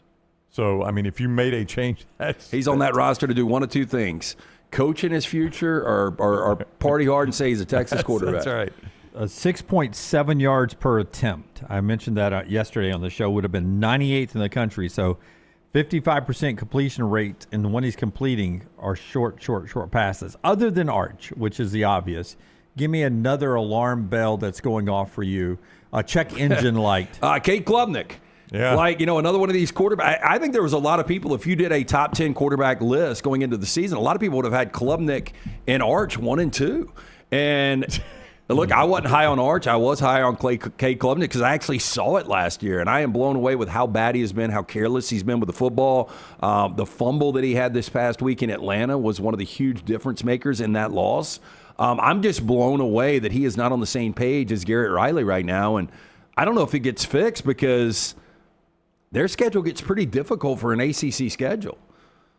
I think I'm correct on that. I never liked Klubnik. I thought he'd put a lot more bad tape out than he did for the end of last year. But when is it Garrett Riley's fault? I mean, well, they've never been good with him as offensive coordinator. They have not. Some of that, maybe Garrett Riley says, or maybe it's Cade Klubnik. Oh, if this continues to trend, you can't do anything with Klubnik now. But what you can do is fire Garrett Riley, and I think that will be the pawn, and maybe it's deservingly so. To answer your question about the schedule, though, they play Syracuse this week. They're like 17.5-point favorite. They get a bye, then they're at North Carolina. They'll be a big favorite there. They're at BC. They'll be a big favorite there. They host SMU. They'll be a big favorite there. They host Duke. They'll be a big favorite there. But then it's a 2-game schedule for them in the ACC. Host Florida State and at Louisville. I mean, that's and then 3 of your final 4 games when you go to Columbia. I would assume by then Lenore Sellers is going to be playing. And 3 of the final 4 games are really, really difficult. And the Clemson team I've seen probably loses 2 of those 3. So, at 8-4, that would be a disaster of a season for Clemson. Bryce Underwood came back and threw 3 touchdowns from Michigan this past weekend. Dante Moore's looked good at Oregon. So you're getting some good quarterback play. Is there any more red flags or check engine lights or alarm bells? You turned the bells off for this yesterday, but there are people sounding alarm bells for LSU's offense. And, again, we discounted some of week 1 by the fact, you're playing Clemson on the road. I mean, Clemson, that – I will tell you, Brian Kelly said yesterday that torso injury, that Nuss is dealing with a torso injury. Well, it should be noted, to be fair to Brian Kelly, because we played it yesterday, he apologized. He opened his news conference by apologizing to the reporter, the TV reporter that asked the question, and essentially in apologizing for that, to me, Dunaway is saying it was a legitimate question. He basically said, you caught, in those post games, I haven't had a chance to watch film. It's emotional times, and I just overreacted. But to me, what is unsaid in that is it's a fair question to ask about third down conversions, not being able to run the football, not scoring a ton of points. I mean, those are fair questions for LSU's offense. I think so, too. And then a playoff team we saw from last year, and Brock Heward brought this up a few weeks ago on Unlocked. Cam Scatterbo was a generational player for Kenny Dillingham and Arizona State, and not having that piece – it's a different offense. And Jordan Tyson is finally whole, but Sam Levitt is not the same quarterback he was. Now they've got a really tough road game in Waco, and they're already not ranked this early in the season, and they were your favorite to win the Big 12. Yeah, fun Big 12 action this weekend, including that game and, of course, Texas Tech and Utah at 10 a.m. body clock. They're out at Utah for the home game on the big noon kickoff.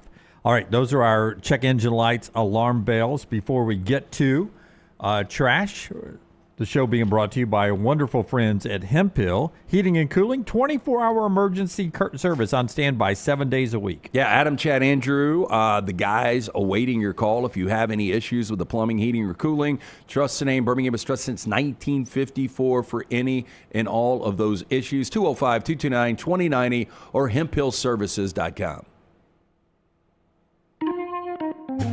No, you did the tongue this week. You didn't use any tongue. Okay, Florida is going. Wait a minute. LT's Trash is presented by Bud Light. I was right. Easy to drink, easy to enjoy. I love seeing the crowd pan now and people just holding Bud Lights in their hands. All the college students. Oh, yeah.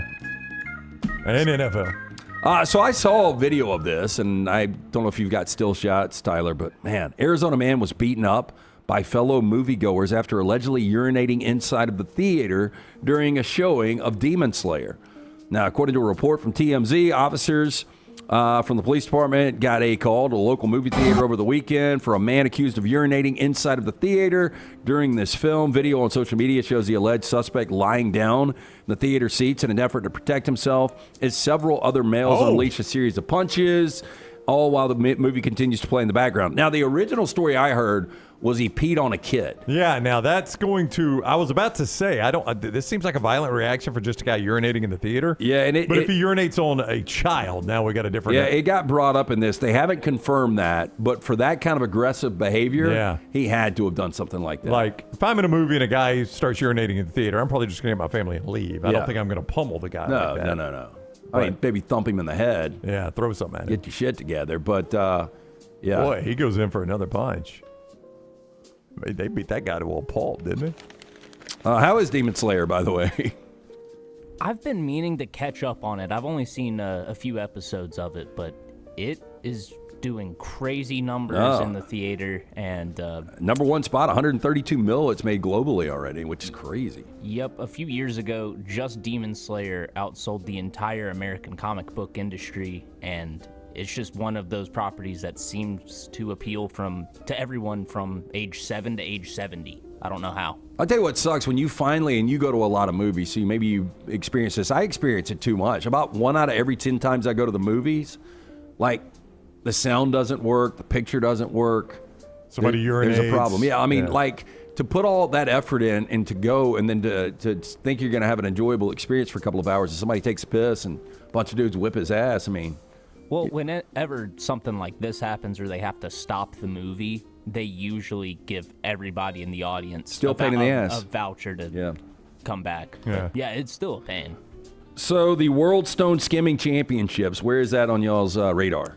I didn't watch this year's. Have they already had this year's? Did I miss it? I'm going to get to that, Brown. Okay, The I World missed Stone it. Skimming Championships have been rocked by a cheating scandal. No! After several competitors were disqualified for tampering. More than 2,200 people from 27 countries attended this year's event on the tiny island of Easdale off the west coast of Scotland. Wax on, wax off. Now, rules state stones must come from naturally occurring island slate. Okay. However, some were found to have been ground into a, quote, suspiciously circular shape to help them bounce on water. That's very suspicious. The I links just people will go noticed to. This guy's got like the split-toed ninja shoes. Oh, yeah. He is very That's serious grip, about man. this. Yeah. He's ready to go. He is. Now, organizer Dr. Kyle Matthews told BBC News that the offenders, quote, had held their hands up and apologized. Entrants choose their own stones and judges use a measuring device, the, quote, ring of truth. I apologize. To ensure. Those are the little stones I got out back of the house, man. You'd be Like river crazy stone? expensive. It's called a Mexican stone. I forgot the exact name for it. But like I lay them down and they just disappear. It's like they sink into the really, into the core and don't know where they go. I've spent way too much on that stupid ass rock trying to keep it. Yeah, they're called El Rocks. El Rocks. God. Now, Dr. Matthews, also known as the Toss Master, not a great nickname, by the way. Are you the Toss Master? Told BBC Radio's Good Morning Scotland that judges heard, quote, rumors and murmurings of some of the nefarious deeds. He went on to say there was a little bit of stone doctoring. They had shaped it so that it was perfectly circular and fitted our 3-inch measurer and its piece of metal, and I don't think we can blame it too much. The problem was we didn't just notice at the time they were suspiciously circular. How much money are we playing for here? So event organized first in 1983. I mean, if they're going to go to this much effort, I'm assuming there's a decent amount of money on the line. We don't. It doesn't So say. the only thing I could find, and I left it out for today, but it's a fundraising event for charity. Oh, so we're cheating at a charity event. Yeah, Well, people do that that's at what it charity looks scrambles all the time. All the time. That is so frustrating. 24 under yesterday was the winner. Was it? 24 under, huh? For 18 under. holes? Yeah, for 18 holes. Yeah. At Old Overton. Getting after it.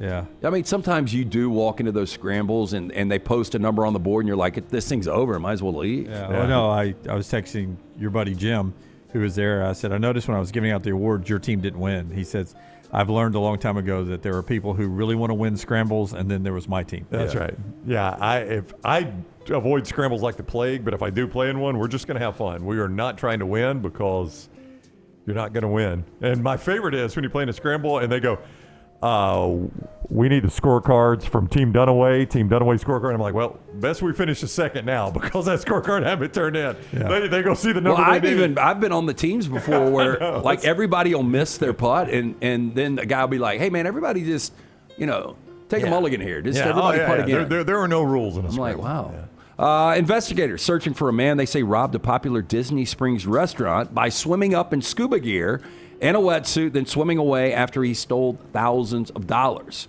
Look at those goggles on this dude.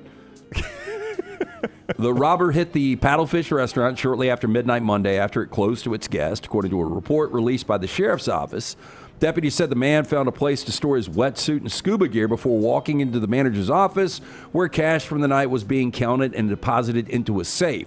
Report shows the man forced 2 employees to go to the corner of the room, told them to close their eyes. The report is heavily redacted, but sources familiar with the investigation said he tied the employees up.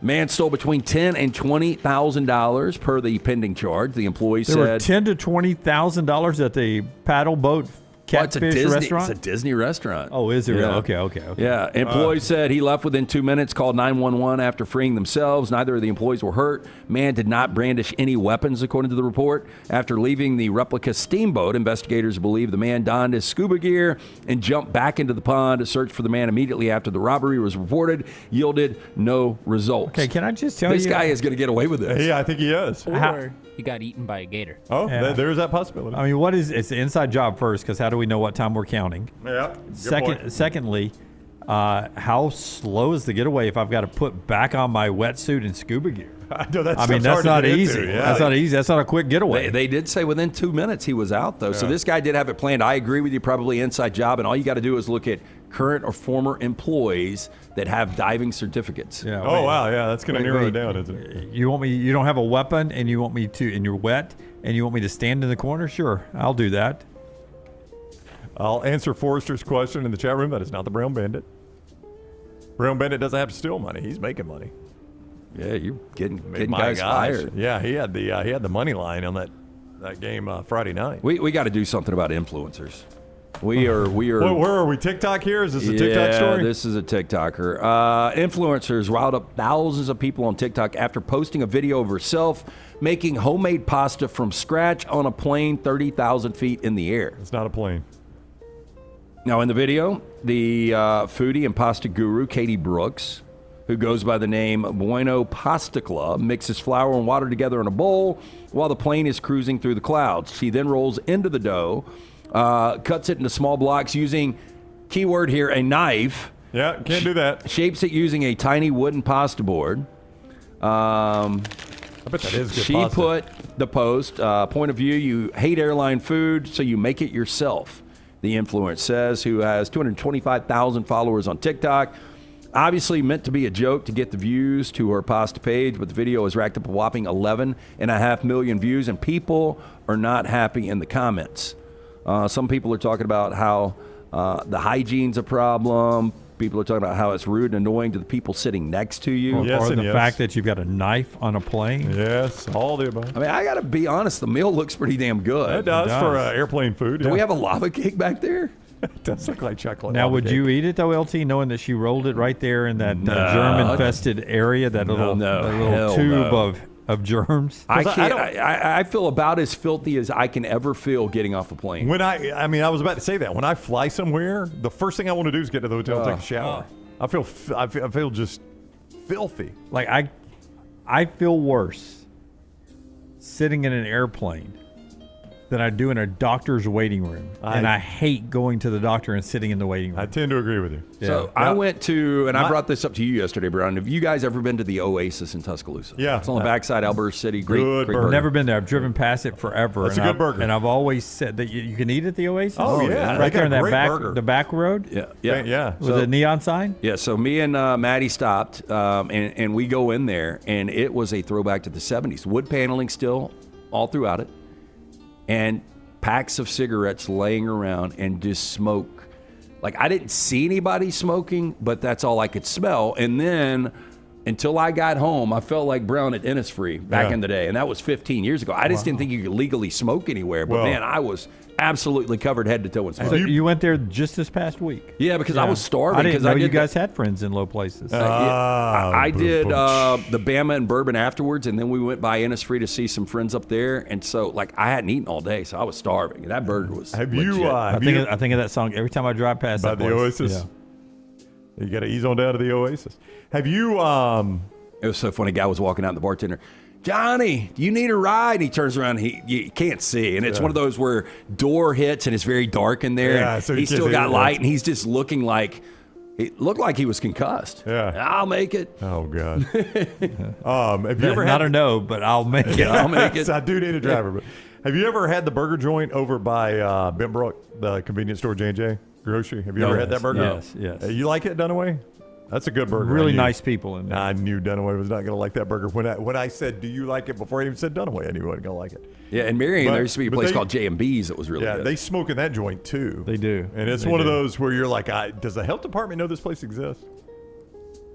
You go in one of those good things places. about that burger place. Yeah, by the way, I've heard good things about. Oh, the it's a good burger. I've Don't heard. listen to I've He never don't like had it, anything. but I don't really have a problem with those places. Like if all of your regulars want to smoke, knock it out.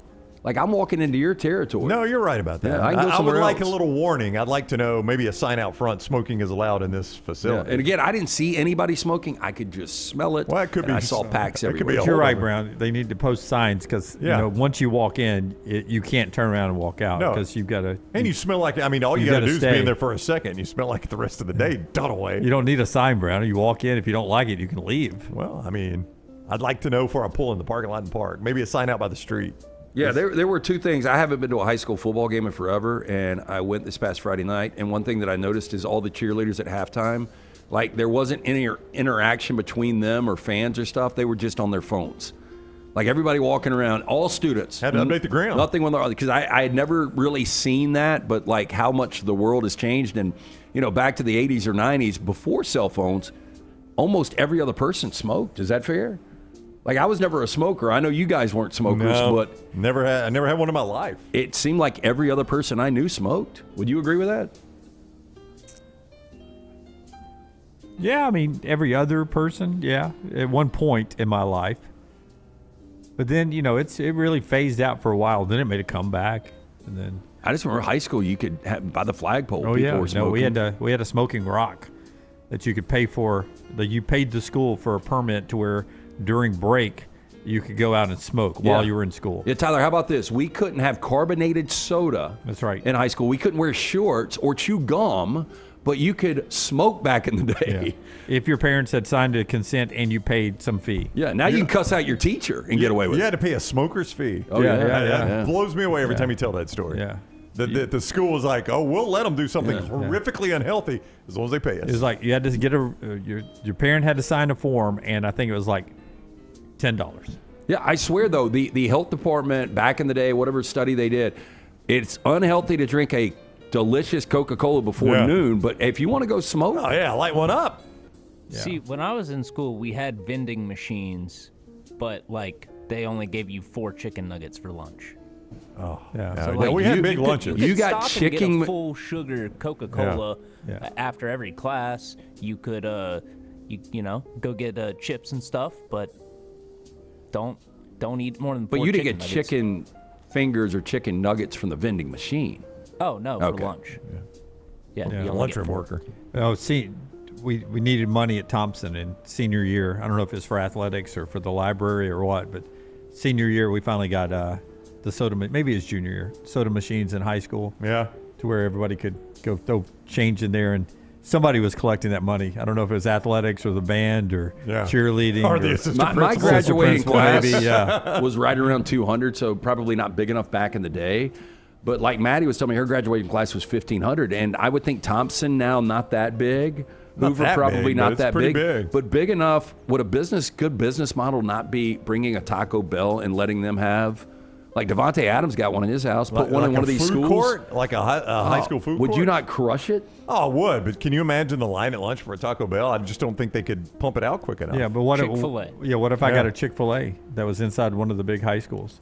Kill Most it. college Don't have to worry campuses- about Sundays? Most college campuses have. Oh, yeah, have they've got a those. little food. We had a Yeah. food court at Jack State, and we weren't even that big. So when we first started, my first year at Jocks was 1998, and for the first 4 years, there was a Chick-fil-A in Virginia College right by us. Because instead of having to go all the way, I would just run down there. Now, there's certain items they didn't have, but in that little bitty Virginia college, they had a Chick-fil-A. What was that? What was it? The deli sandwich place that was popular in the '80s. It finally came south, and it was Einstein's. Is it? Oh, Einstein Brothers. Yeah. It's, With bagels, Bagels, yeah. bagels, and little deli Yeah, sandwiches. yeah. We had that at Montebello. Well, I don't like a sandwich on a bagel. No, That's I just- don't either. Yeah. When you, it's Oh, either, yeah, if you when had no it's other choice. When it's either that or Yeah. a hamburger or a hot dog. Yeah. Sometimes you choose that. Yeah. Einstein does salmon locks on their bagels. I've never had salmon lox. Is that good? I like it. Do you? but I also like love salmon. salmon. Do you like lox? No, What not makes really. it lox? That's fish, I think it's right? I think it's smoked salmon. Just smoked Yeah. salmon? Yeah, and then it's got like the capers and tomatoes. Yeah, that's just not a breakfast flavor for me. When I think of breakfast, I You don't think there's any chance that the Stephen A. Clay Travis, one of the questions is a hot dog a sandwich? Do you like salmon lox? I gotta say, Clay. I can't wait to see this. I'm really going to watch this. By the way, Hayes Fawcett reporting right now that Auburn commit Jace Matthews was named the number one wide receiver in the updated Rivals rankings. How about that? Yeah. Auburn getting stronger at receiver. The number one wide receiver in the country, according to Hayes Fawcett. That's been newly updated. All right, that's Trash Today, brought to you by our friends at Bud Light. Easy to drink, easy to enjoy. In the final hour, always brought to you by our friends at Champy's World Famous Fried Chicken, where you don't have to worry about the locks. We're eating America's white meat, chicken. Well, you can go by there. And America's dark meat, too, chicken, depending on which part of the bird you're eating. How about that? You got white meat and dark meat, one bird. One location, Champy's Chicken. Sterling's down there, the great in-house made sides, the Mississippi Delta recipe tamales with just the right amount of heat, and all the in-house made desserts. But the chicken fingers get you going just right on a game day. Hand-cut, they're huge, and they're delicious. And don't forget the wings that are delicious, the po' boys and everything at Champy's Chicken, champyschicken.com. Final thought today comes from our SEC Power Ratings that we vote on up here, all of us. And then Brooks throws this out on social media at Next Round Live, And this is the look this week. Georgia's our new number one team. I think I'm right about that, Brooks, right? LSU was number one. Now Georgia is the number one team after you've seen Gunnar Stockton throw it around the yard. LSU is 2. Oklahoma 3. A&M 4. Alabama has surged back up to 5 on the show here. More on that in a second. Tennessee, Texas, Ole Miss. Auburn is 9. Missouri 10. Vandy 11. Florida 12. South Carolina, Arkansas, Mississippi State, Kentucky. Y'all's thoughts? Yeah, I'm trying. I'm just going to go back real quick and look. Trying to see where you voted? Yeah. I had Georgia 2. I had Bama 4. I had Georgia 1. I had Bama 4 as well. I put them in front of Oklahoma. I had A&M 3rd. When you go on the road and win at Notre Dame, that goes a long way for me. I had them 6 just because I had Tennessee slightly in front of them. Yeah, Tennessee was another one, even with a loss. Like Alabama and Tennessee with a loss. Alabama has just looked so much better since the loss. Tennessee looks so good in the loss. We refuse to give Missouri any love. None, Lance. I had Missouri behind Ole Miss, just ahead of Florida. So to your point, I had Missouri at 8, right in front of, right behind Texas and right in front of Auburn. I had 9. But I had Georgia 1. I had LSU 2. I had Tennessee 3 in the loss. That's fine. I moved them up in the loss. Texas A&M 4, Alabama 5, Texas 6, Oklahoma 7. I think the big story is how far. Damn, you got Oklahoma at 7? Yep. Auburn 8. How far we've dropped Texas is a big story.